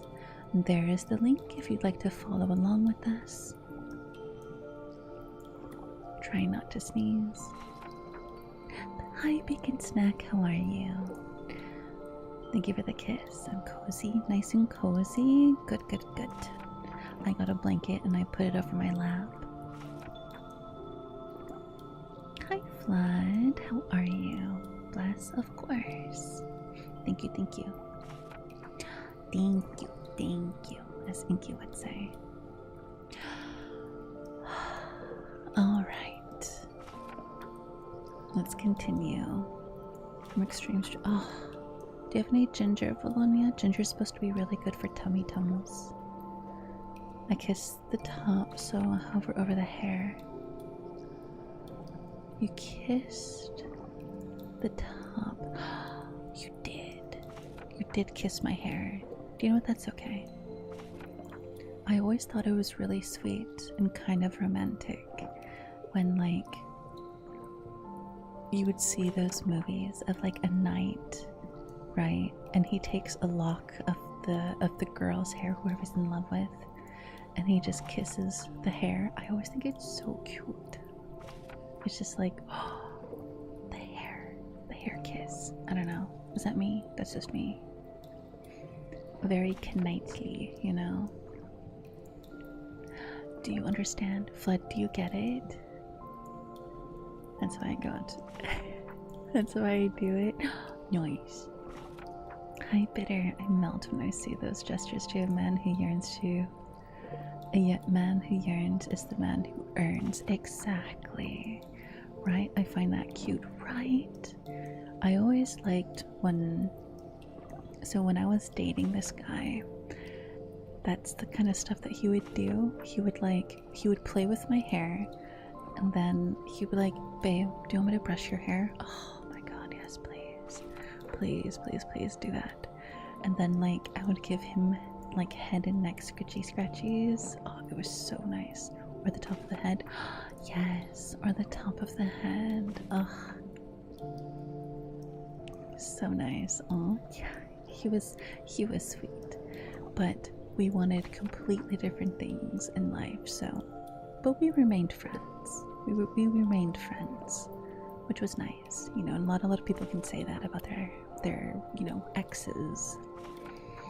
But okay. Let's go ahead and let's get Golden. Hi, Golden. Thank you. Oh, nice and cozy. I got my sweater on. I got my cup of coffee. Ugh, I'm so cozy. I've done that once. He's basically best friend now. Exactly. I miss casual physical contact like that, right? I can get a little cozier. Thank you. Thank you. I could always get a little bit more cozy, right? Thank you, Chain. Thank you for the change, Golden. Hopefully you've been doing good. 5 stream streak. Let's go, Beacon. Thank you, thank you. I can't wait until I have something planned for Valentine's Day. You guys are going to love it. Trust me. But let's go ahead and let's continue with the story.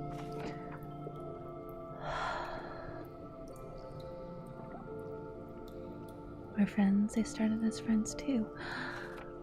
I've only ever dated one friend. Isango! Hi, hi! Good evening, mother. Hi, baby. How are you? Hope you're doing good. Hope you're doing okay.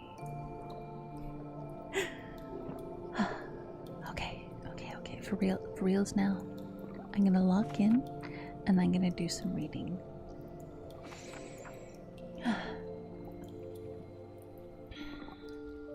Alice did not at all like the tone of this remark and thought it would be as well to introduce some other subject of conversation.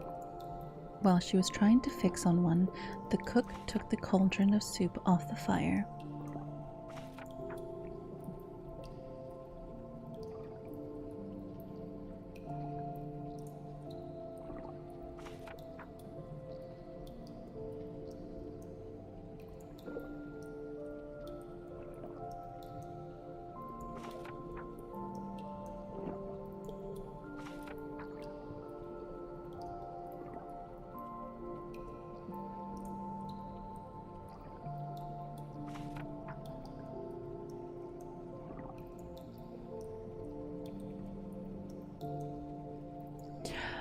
Okay, I have no idea where that cough came from. It just like, my throat just suddenly like irritated. Okay, I drank like half my water. I'm just trying to get it to stop. Okay. While she was trying to fix on one, the cook took the cauldron of soup off the fire and at once set to work throwing everything within her reach at the Duchess and the baby. The firearms came first, then followed by a shower of saucepans, plates, and dishes. The Duchess took no notice of them when they hit her head, and the baby was howling so much already that it was quite impossible to say whether the blow hurt it or not.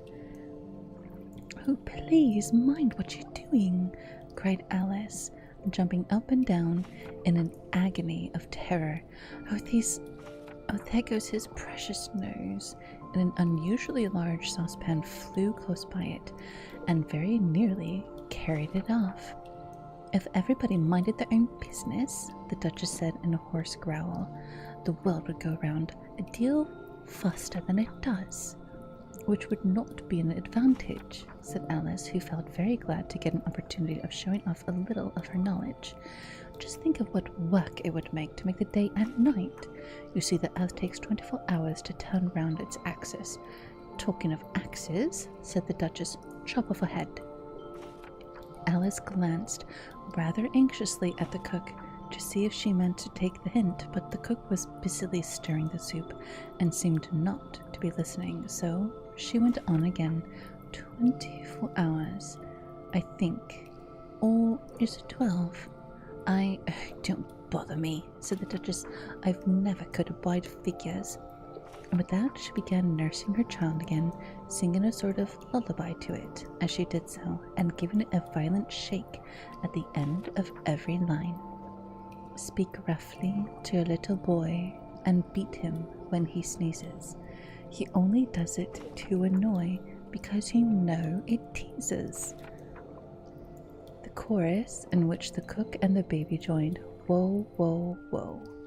While the Duchess sang the second verse of the song, he kept tossing the baby violently up and down, and the poor little thing howled so that Alice could hardly hear the words. And if called, "Yeah, no, get cozy," rebelling from no hairpats, honestly, so fair. "Have a good sleep, Blue Bitter. Rest well." Karnak! Hi, Karnak. Welcome in. How are you? Hopefully you're doing good. Dusty! Thank you for the forehead kiss. And thank you for the kiss, Fend. Let's see. Oh, in the same place, right on the hair. Thank you, Fend. I'm always good when I get to see Mookie. Hope you're doing good. When the Duchess sang the second verse of the song, she kept tossing the baby violently up and down, and the poor little thing howled so that Alice could hardly hear the words. "I speak severely to my boy, I beat him when he sneezes, for he can thoroughly enjoy the pepper when he pleases." Here, you may nurse it for a bit if you like, the Duchess said to Alice, flinging the baby to her as she spoke. I must go and get ready to play croquet with the Queen. And she hurried out of the room. The cook threw a frying pan after her as she went out, and it just missed her. Dusty, thank you so much for giving a sub over to Saucinated, the Mercenary, Panda 8, 10, 18 maybe? Mnemonic Nomad, and Takora. Thank you so much. I'm very dumb. Hi, Vildar. What do you mean? What happened? Why are you saying you're dumb? 7-Eleven? Is it it is. Is it 11? It is. I had to highlight it. Panda 7-Eleven. Thank you so much, Dusty. I'm very dumb. Valdary. Wow. Thank you so much for the follow. Thank you. No, you're good. You're good. Thank you, Dusty. How have you been? You've been okay? You've been doing good? Hopefully you've been doing okay.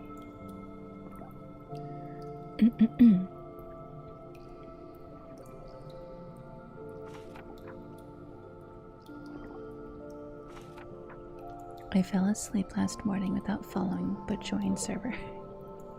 I see what you mean. You know, that's fair. It happens. It happens. With work a lot, is work going okay? No, I kind of want to change my name to Nimmy. This Nimmy, I hate you.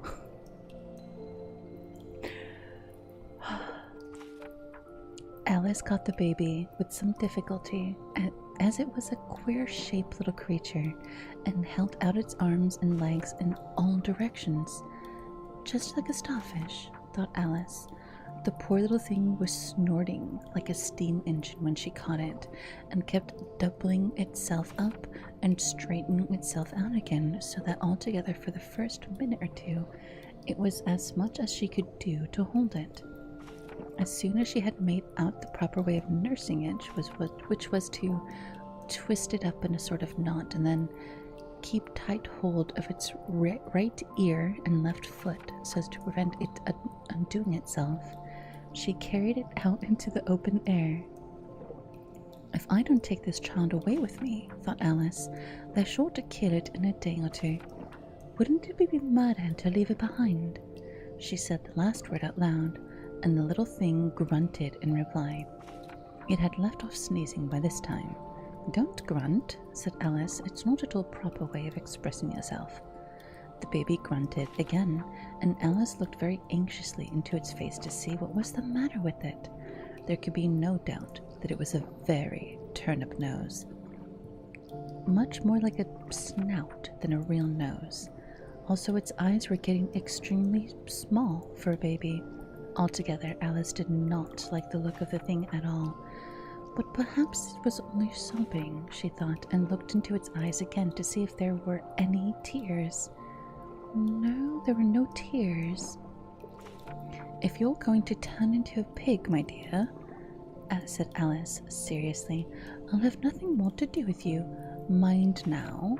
The poor little thing sobbed again, or grunted, it was impossible to say which, and they went on for some while in silence. Alice was just beginning to think to herself, now what am I to do with this creature when I get turned? When it grunted again so violently that she looked down into its face in some alarm. This time there could be no mistake about it. It was neither more nor less than a pig, and she felt that it would be quite absurd for her to carry it further. So she set the little creature down and felt quite relieved to see it trot away quietly into the wood. If it had grown up, she said to herself, it would have made a dreadfully ugly child, but it makes rather a handsome pig, I think. And she began thinking of other children she knew who might do very well as pigs, and was just saying to herself, if one only knew the right way to change them, when she was a little startled by seeing the Cheshire Cat sitting on a bough of a tree a few yards off.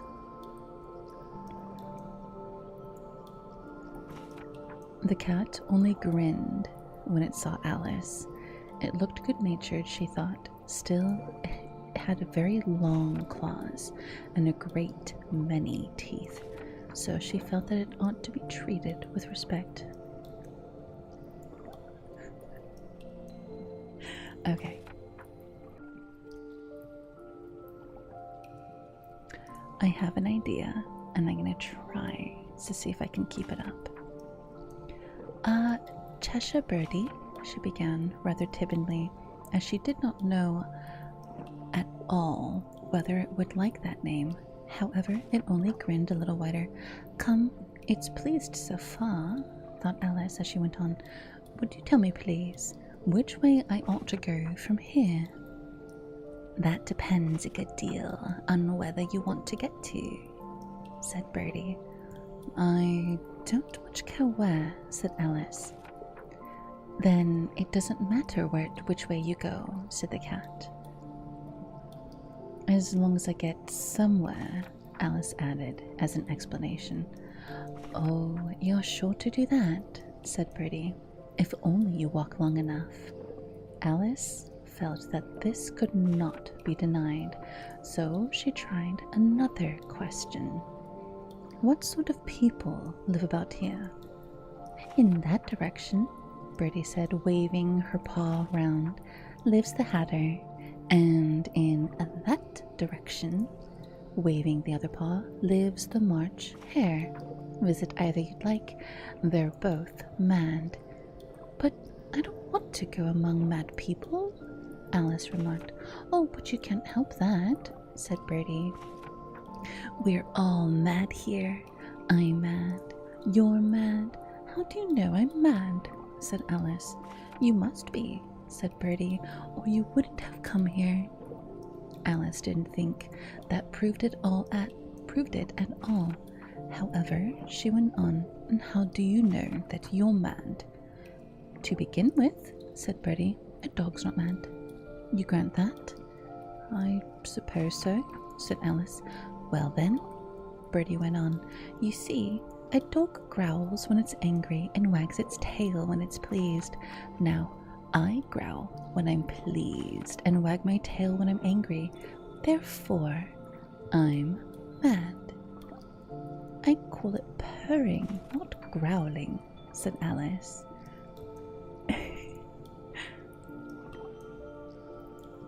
Call it what you like, said Birdie. Do you play croquet with the Queen today? I should like it very much, said Alice, but I haven't been invited yet. You'll see me there, said Birdie, and vanished. Alice was not much surprised at this. She was getting used to queer things happening.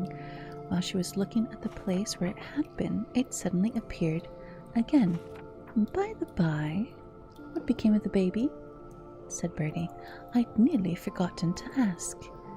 It turned into a pig, Alice said quietly, just as if it had come back in the natural way. I thought it would, said Birdie, and vanished again. Alice waited a little, half expecting to see it again, but it did not appear, and after a minute or two she walked into the direction in which the March Hare, Sensei, that's you, in which the March Hare was said to live. I've seen hatters before, she said to herself. The March Hare will be much more interesting. And perhaps, as this is May, it won't be raving mad, at least not so mad as it was in March. As she said this, she looked up, and there was Birdie again, sitting on a branch of a tree. Did you say pig or fig? Said Birdie. I said pig, Alice replied, and I wish you wouldn't keep appearing and vanishing so suddenly. You make one quite giddy. All right, said Birdie, and this time vanished quite slowly, beginning with the end of the tail and ending with the grin, which remained some time after the rest of it had gone. Well, I've often seen a cat without a grin, thought Alice, but a grin without a cat. It's the most curious thing I've ever saw in my life. She had not gone much further before she came in sight of the house of the March Hare. She thought it must be the right house, because the chimneys were shaped like ears and the roof was thatched with fur. It was so large a house that she did not like to go near till she had nibbled some more of the left-hand bit of the mushroom and raised herself about 2 feet high. Even as she walked up towards the rather timidly, saying to herself, "Suppose it should be raving mad after all. I almost wish I'd gone to the Hatter instead."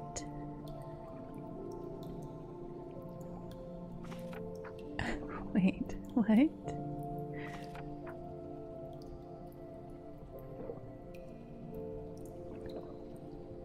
What the penguin in... What? I don't know how to say your name. Something... We the penguin in sonnet... Penguins unit... How do I say your name? But welcome in. Welcome in. As one. I was starting to joke when I started over. Okay. Do you know the real reason the Hatter was mad? Because they used lead in the making of hats? It wasn't lead, it was mercury. They used quicksilver. You don't know this interesting fact. These is not what you thought. Hi Shuan, welcome in, how are you? How's your night? Hope you're doing good. We are on chapter 7 of Alice in Wonderland. It was Mercury. No, you're okay. Mercury, well, lead doesn't drive you mad. Mercury does. Lead, I believe, just poisons the blood. But I don't believe it does anything beyond that. Mercury does, though. Okay. Chapter 7. Chapter 7, A Mad Tea Party. There was a table set out under a tree in front of the house, and the March Hare and the Hatter were having tea at it. A dormouse, Inky, this one is you. This is the dormouse, this is you. And Sensei, you're here too, okay? So, play cool. There was a table set out under a tree in front of the house, and the March Hare and the Hatter were having tea at it. A dormouse was sitting between them, fast asleep, and the other two were using it as a cushion, resting their elbows on it and talking over its head. Very uncomfortable for the dormouse, thought Alice, only as it sleeps. I suppose it doesn't mind. The table was a long one, but the three were all crowded together at one corner of it. "No room, no room," they cried out when they saw Alice coming. "There's plenty of room," said Alice indignantly, and she sat down at a large armchair at one end of the table. "Have some wine," the March Hare said in an encouraging tone. Alice looked all around the table, but there was nothing on it but tea. "I don't see any wine," she remarked. There isn't any, said the March Hare. "Then it wasn't very civil of you to offer it," said Alice angrily. "It wasn't very civil of you to sit down without being invited," said the March Hare. "I didn't know it was your table," said Alice. "It's laid out for a great many more than 3. "Your hair wants cutting," said the March Hare, said the Mad Hatter. He had been looking at Alice for some time with great curiosity, and this was his first speech. "You should learn not to make personal remarks," Alice said with some severity. "It's very rude." The Hatter opened his eyes very wide on hearing this, but all he said was, "Why is a raven like a writing desk?" "Come, we shall have to have some fun now," thought Alice. "I'm glad they've begun asking riddles.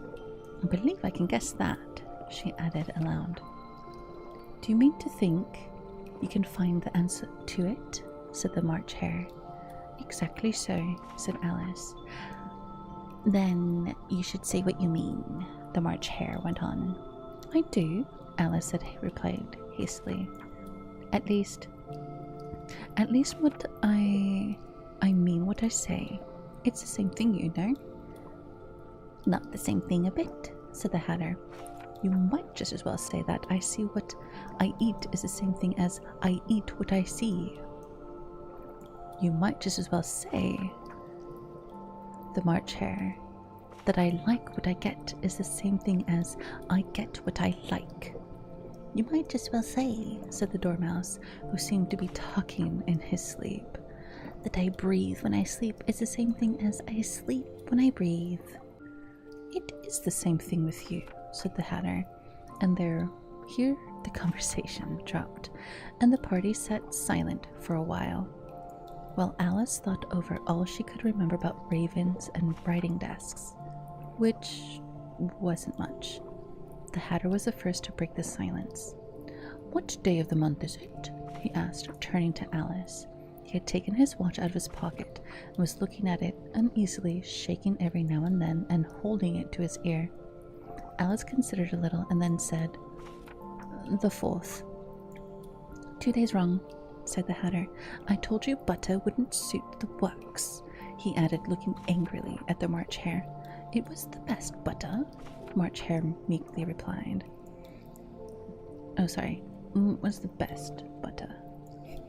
The March Hare meekly replied. Yes, but some crumbs must have gotten in as well, the Hatter replied. Grumbled. You shouldn't have put it in with the bread knife. The March Hare took the watch and looked at it gloomily. Then he dipped it into his cup of tea and looked at it again, but he could think of nothing better to say than his first remark. It was the best butter, you know. Alice had been looking over his shoulder with some curiosity. What a funny watch, she remarked. It tells the day of the month, and doesn't tell what the clock it is. Why should it? Muttered the Matter. Does your watch tell what your year is? Of course not, Alice replied very readily, but that's because it stays the same year for such a long time altogether. Which is just the case with mine, said the Hatter. Alice felt dreadfully puzzled. The Hatter's remark seemed to have no sort of meaning in it, and yet it was certainly English. I don't quite understand you, she said as politely as she could. The Dormouse is asleep again, said the Hatter, and he poured a little hot tea upon its nose. The Dormouse shook its head impatiently and said, without opening its eyes, Of course, just what I was going to remark myself. Have you guessed the riddle yet? The Hatter said, turning to Alice again. No, I give up, Alice replied. What's the answer? I haven't the slightest idea, said the Hatter. Nor I, said the March Hare. Alice sighed wearily. I think you might do better with the time, she said, than waste it in asking riddles that have no answers. If you knew the time as well as I do, said the Hatter, you wouldn't talk about wasting it. It's him. I don't know what you mean, said Alice. Of course you don't, the Hatter said, tossing his head contemptuously. I dare say you never spoke to time. Of course not, Alice cautiously replied, but I know I have to beat time when I learn magic.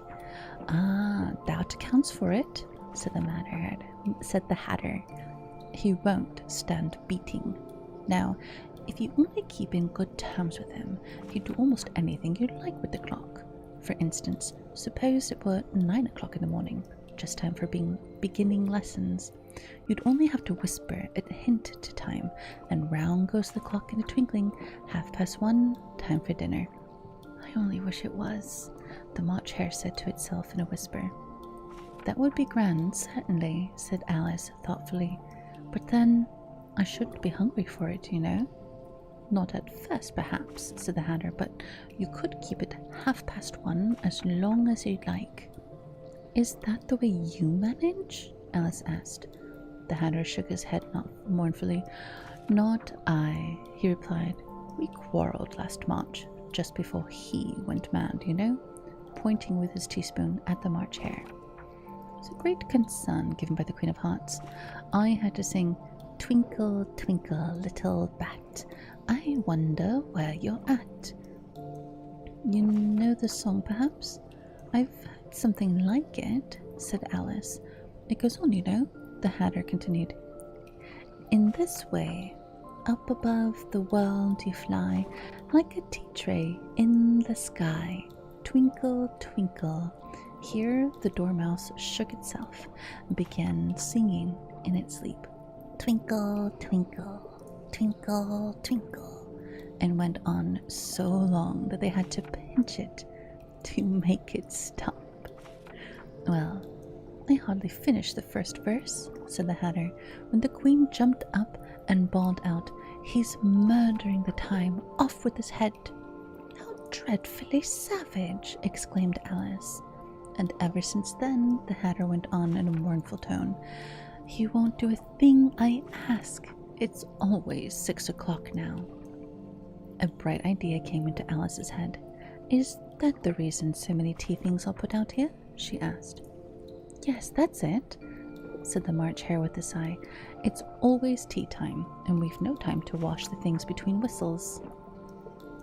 "Then you keep moving round, I suppose," said Alice.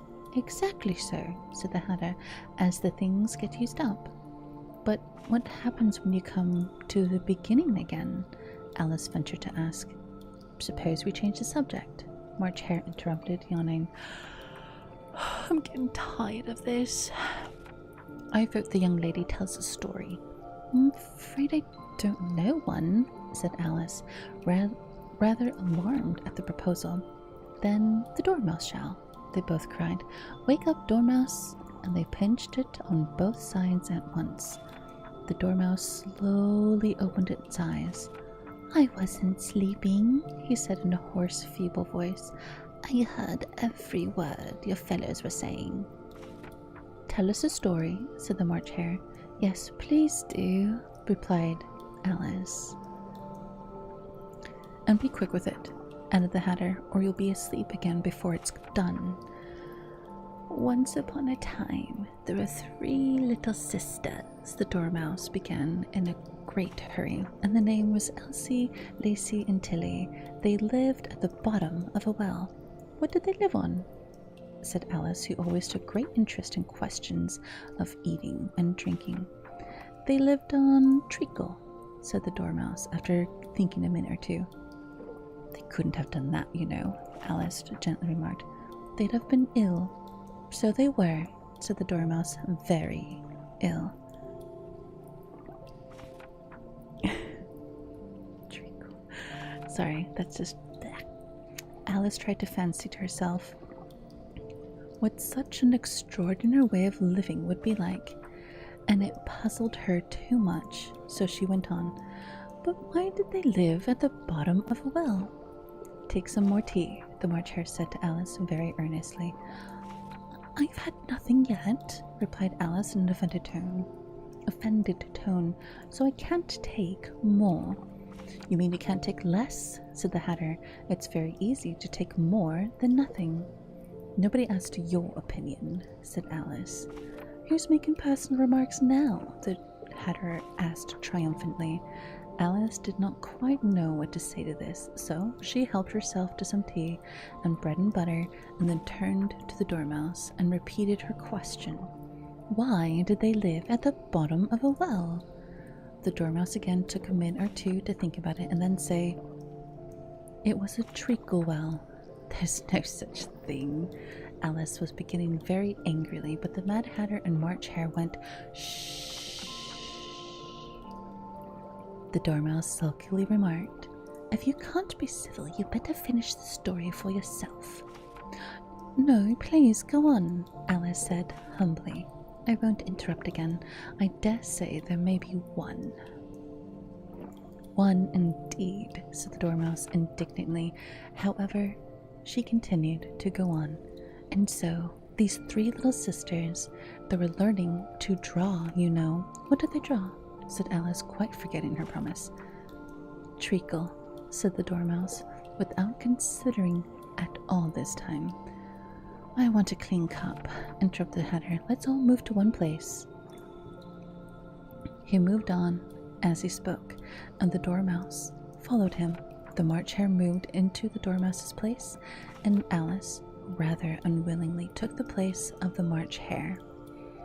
The Hatter was the only one who got any advantage from the change, and Alice was a good deal worse off than before, as the March Hare had just upset the milk jug into his plate. Alice did not wish to offend the Dormouse again, so she began very cautiously. But I don't understand. Where did they draw the treacle from? You can draw water out of a well, said the Hatter. So I should think you could draw treacle out of a treacle well. Eh, stupid? But they were in the well, Alice said to the Dormouse, not choosing to notice his last remark. Of course they were, said the Dormouse. Well in. The answer so confused poor Alice that she let the Dormouse go on for some time without interrupting it. They were learning to draw, the Dormouse went on, yawning and rubbing its eyes, for it was getting very sleepy. And they drew all manner of things. Everything that begins with an M. Why with an M? Asked Alice. Why not? Said the March Hare. Alice was silent. The Dormouse had closed its eyes by this time. It was going off into a doze, but on being pinched by the Hatter, it woke up again with a little shriek and went on. That begins with an M, such as mousetraps, the moon, memory, and muchness. You know, you say things that are much of a muchness. Did you ever see such a thing as a drawing of a muchness? Really, now you ask me, said Alice, very confused. I don't think then you shouldn't talk, said the Hatter. This piece of rudeness was more than Alice could bear. She got up in great disgust and walked off. Dormouse fell asleep instantly, and neither of the others took notice of her going, though she looked back once or twice, half hoping that they would call after her. The last time she saw them, they were trying to put the Dormouse into the teapot. At any rate, I'll never go there again, said Alice as she picked her way through the wood. It's the stupidest tea party I ever was invited to in all my life. Just as she said this, she noticed that one of the trees had a door leaning right into it. That's very curious, she thought, but everything's curious today. I think I may as well go at once. And in she went. Once more, she found herself in the long hall and close to the little glass table. Now, I'll manage better this time, she said to herself, and began by taking the little golden key and unlocking the door that led into the garden. Then she went to work nibbling on the mushroom. She had kept a piece of it in her pocket till she was about a foot high, and then she walked down the little passage, and then she found herself at last in the beautiful garden, among the bright flower beds and the cool fountains.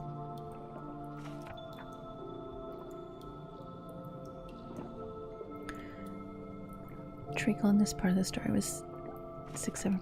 It probably was at this part. Always tea time is then provides high tea. Pocket watches do make an annoying ticking sound depending on the model. Usually silver or silver plated. Plates an example of how bad mercury really was for the human mind. It really was bad. You're so right. You're sleepy, Yoda. Yeah, get cozy. We are on chapter 8. Sorry, we're on chapter 8.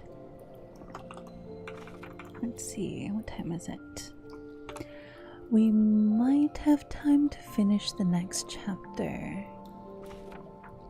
Which means, yeah, then we'll only have a couple more chapters afterwards. Wow, we're reading this book very quickly, but it's very short. book. So I guess that's good.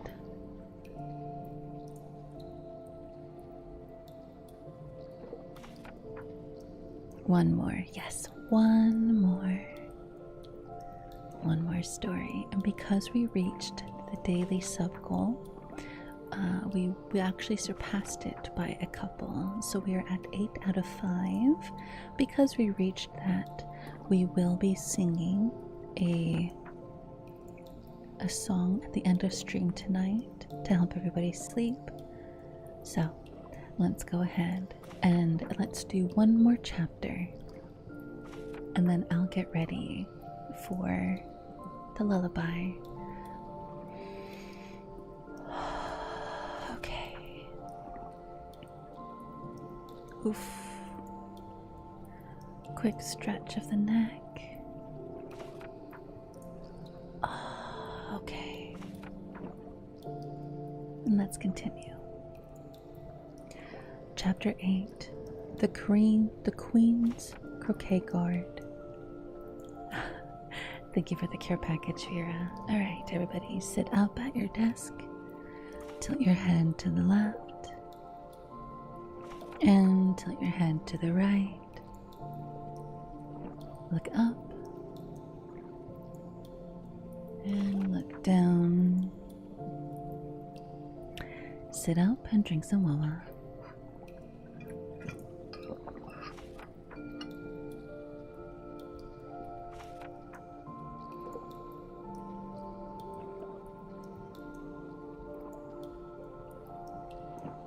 Your spleen. What happened to your spleen? What did you do?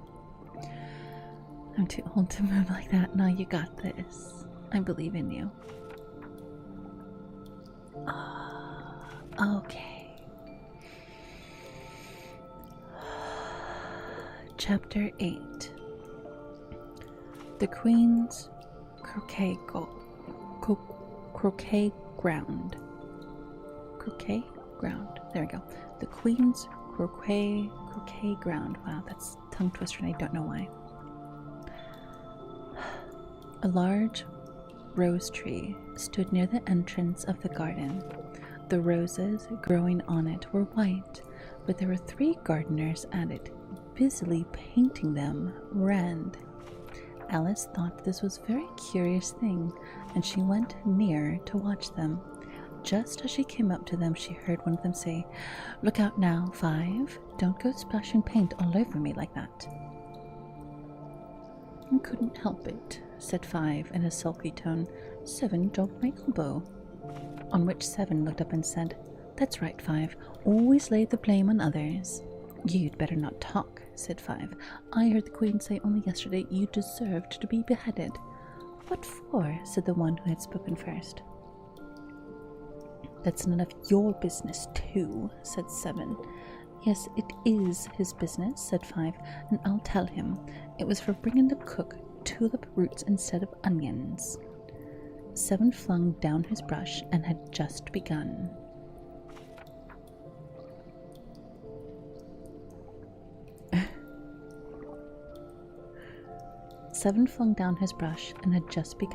Well, of all the unjust things, when his eyes chanced to fall upon Alice, as she stood watching them, and he checked himself suddenly. The others looked round also, and all of them bowed low.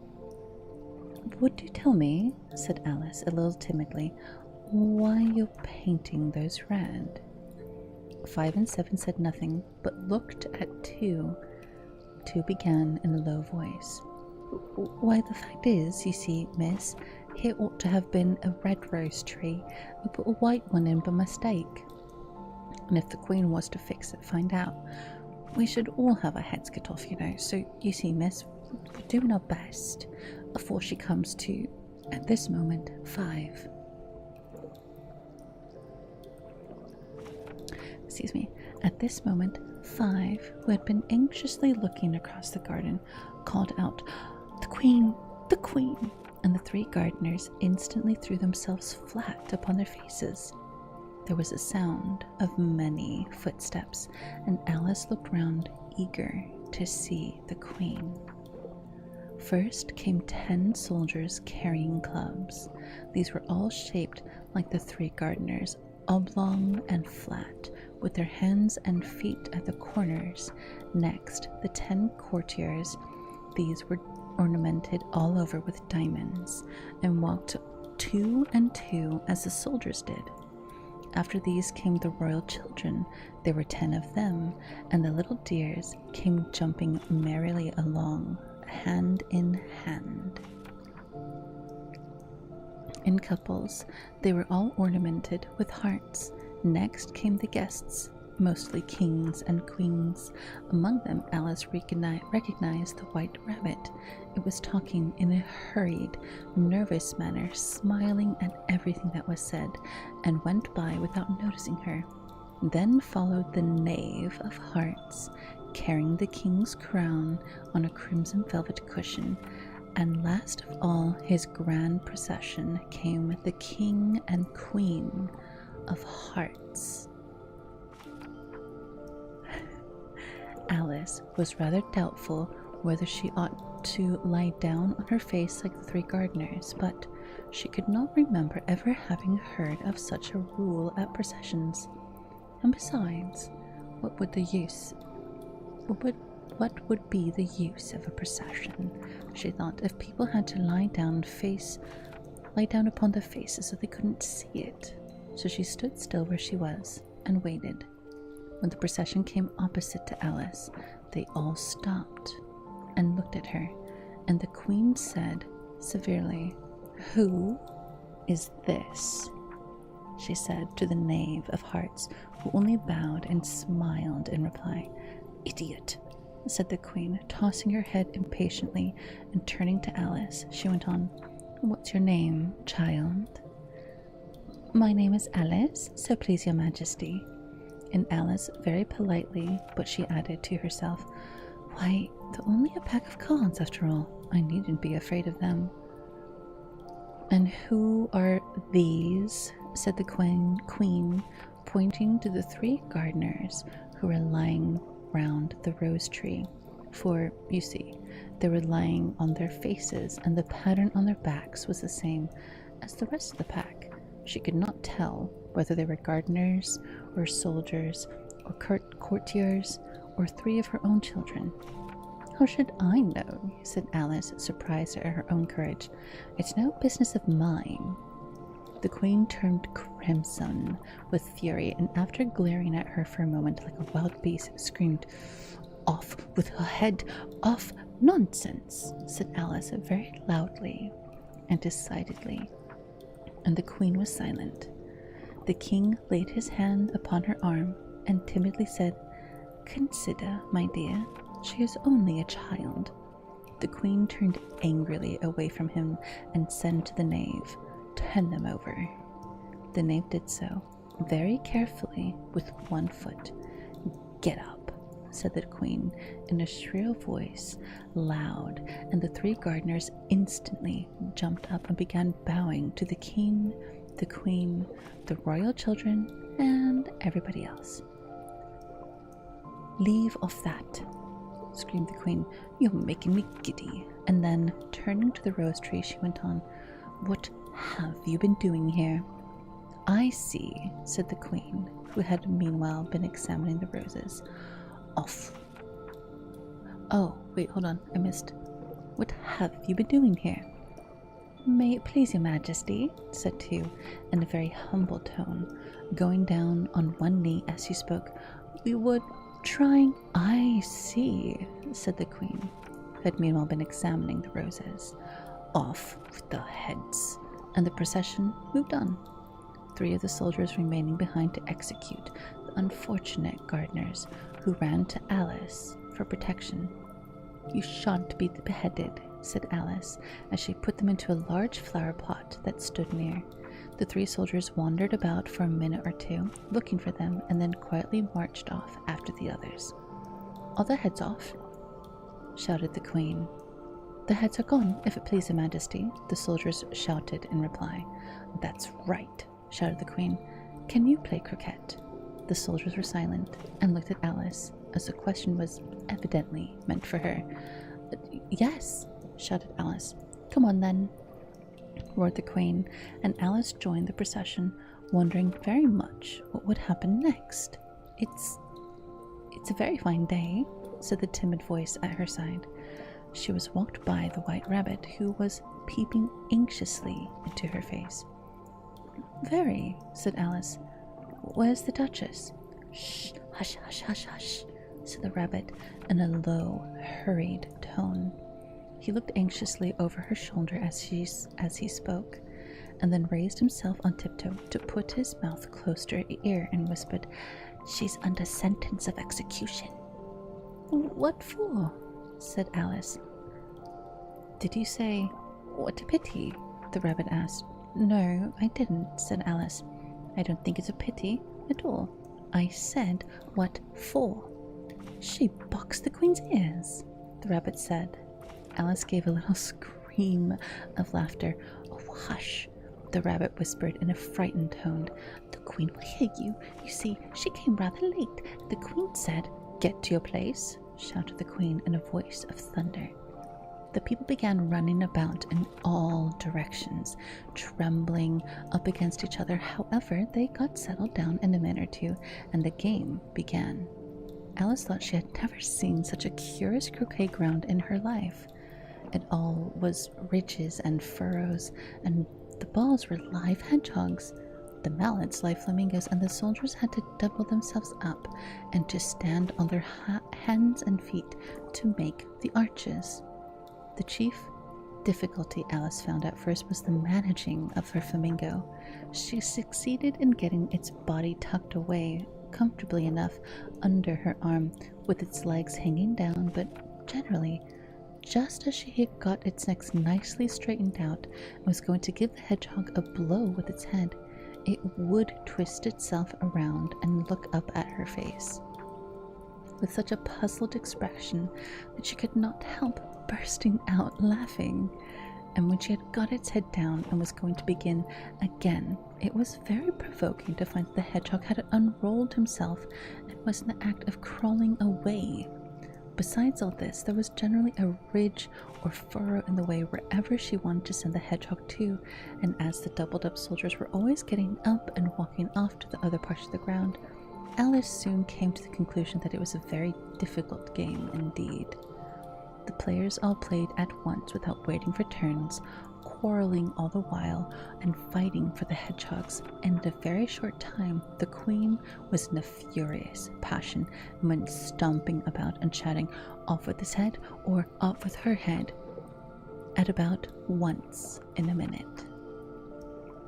Alice began to feel very uneasy. To be sure, she had not yet had any dispute with the Queen, but she knew that it might happen any minute, and then she thought, what would become of me? They're dreadfully fond of beheading people here. The great wonder is that there's anyone left alive. She was looking about for some way of escape and wondering whether she could get away without being seen when she noticed a curious appearance in the air. It puzzled her very much at first, but after watching it a minute or two, she made it out to be a grin, and she said to herself, "It's the Cheshire Cat. Now I shall have somebody to talk to." "How are you getting on?" said Bertie, as soon as there was mouth enough for it to speak with. Alice waited till the eyes appeared, and then nodded. It's no use speaking to it, she thought, till its ears have come, or at least one of them. In another minute the whole head appeared, and then Alice put down her flamingo, began an account of the game, feeling very glad she had someone to listen to her. The cat seemed to think that there was enough of it now in sight, and no more of it appeared. I don't think they play at all fairly," Alice began in a rather complaining tone, "and they all quarrel so dreadfully, one can't hear oneself speak, and they don't seem to have any rules in particular. At least, if there are, nobody tends to them, and you've no idea how confusing it is, all the things being alive. For instance, there's the arch I've got to go through the next walking about. at the other end of the ground, and I should have croqueted the queen's hedgehog just now, only it ran away when it saw mine coming. How do you like the queen? Said Bertie in a low voice. Not at all, said Alice. She's so extremely. Just then, she noticed that the queen was close behind her, listening, so she went on. Likely to win, then it's hardly worthwhile finishing the game. The queen smiled and passed on. Who are you talking to? Said the queen, going up to Alice and looking at the cat's head with great curiosity. It's a friend of mine, a Cheshire cat, Alice said. Allow me to introduce him. I don't like the look of it at all, said the king. However, it may kiss my hand if it likes. I'd rather not, the cat remarked. Don't be impertinent, said the king. Don't look at me like that. He got behind Alice as he spoke.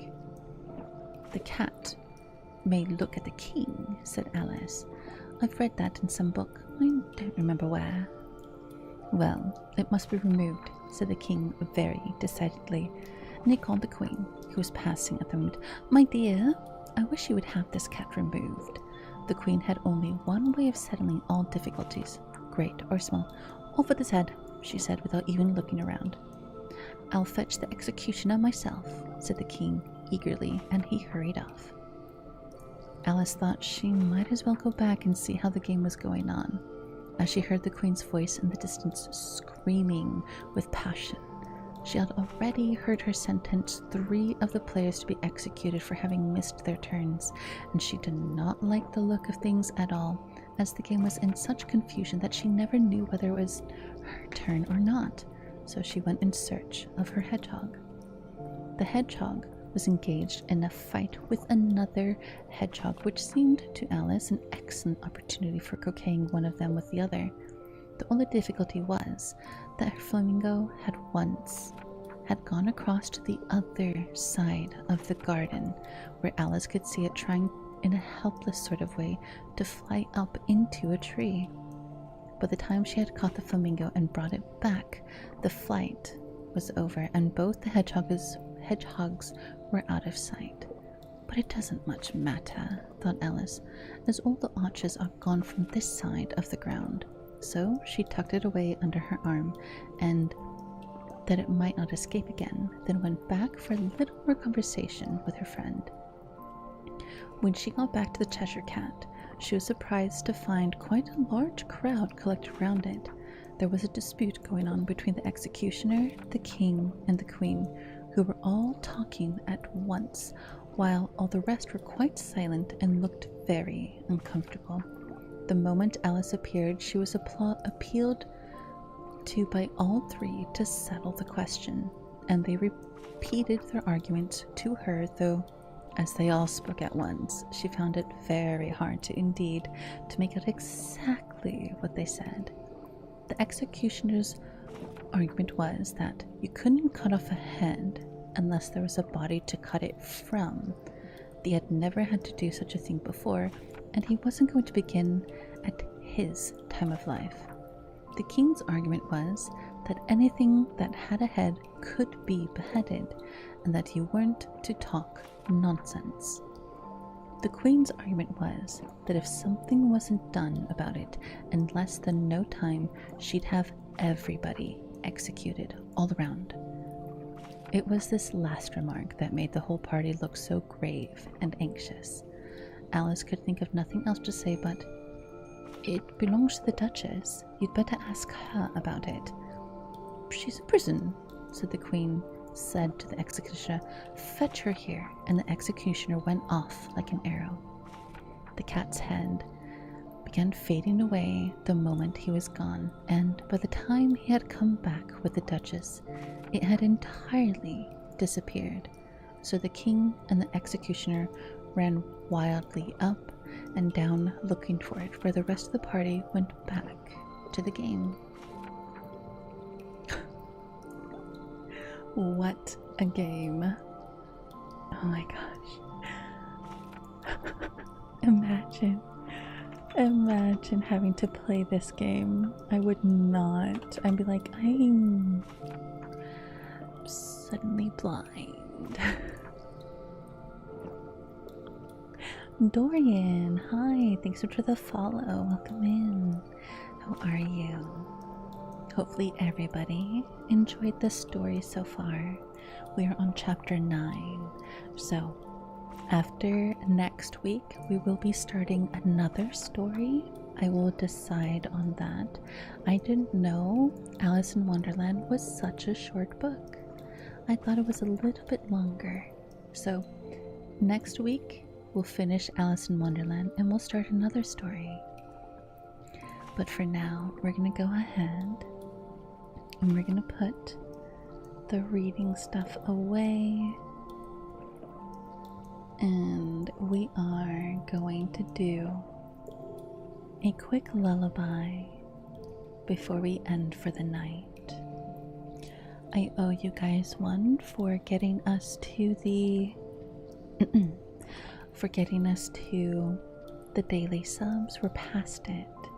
And as always, when we pass the daily sub goal, I will end stream with the lullaby. Let me find one really quick. I think I have a good one. The croquet match would be utter torture. It would be. It really would be. Let's see. We did Song of the Sea last time. How about this one?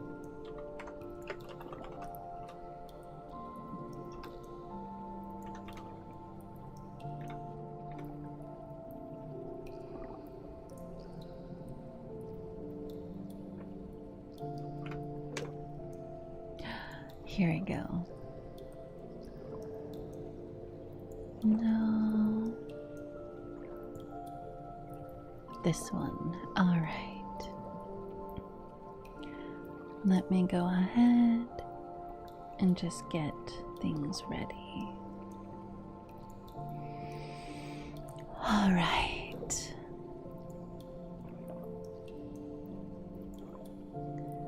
Let me lower this.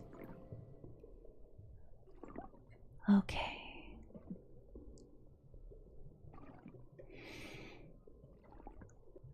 Thank you, everybody, for hanging out with me tonight. This song I usually don't have backing track for, so I'm gonna do it a cappella.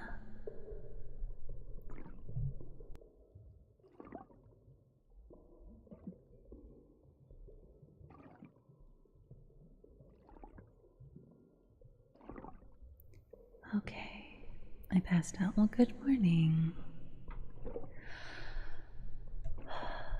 Let me get a little bit closer, if I can. There we go.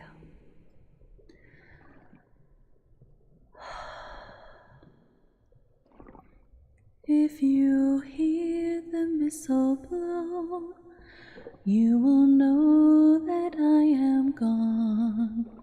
You can hear the whistle blow 100 miles, 100 miles, 100 miles, 100 miles, 100 miles.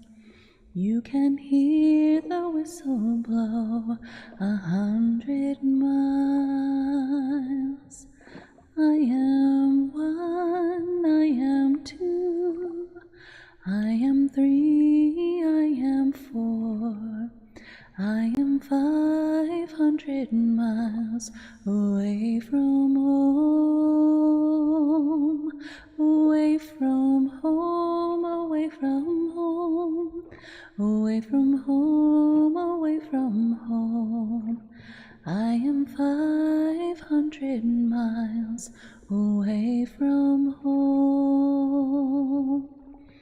Not a shirt on my back, not a penny to my name. I cannot go home this way, this away, this away, this away, this away. No, I cannot go home this way. If you miss the train I'm on, you will know that I am gone.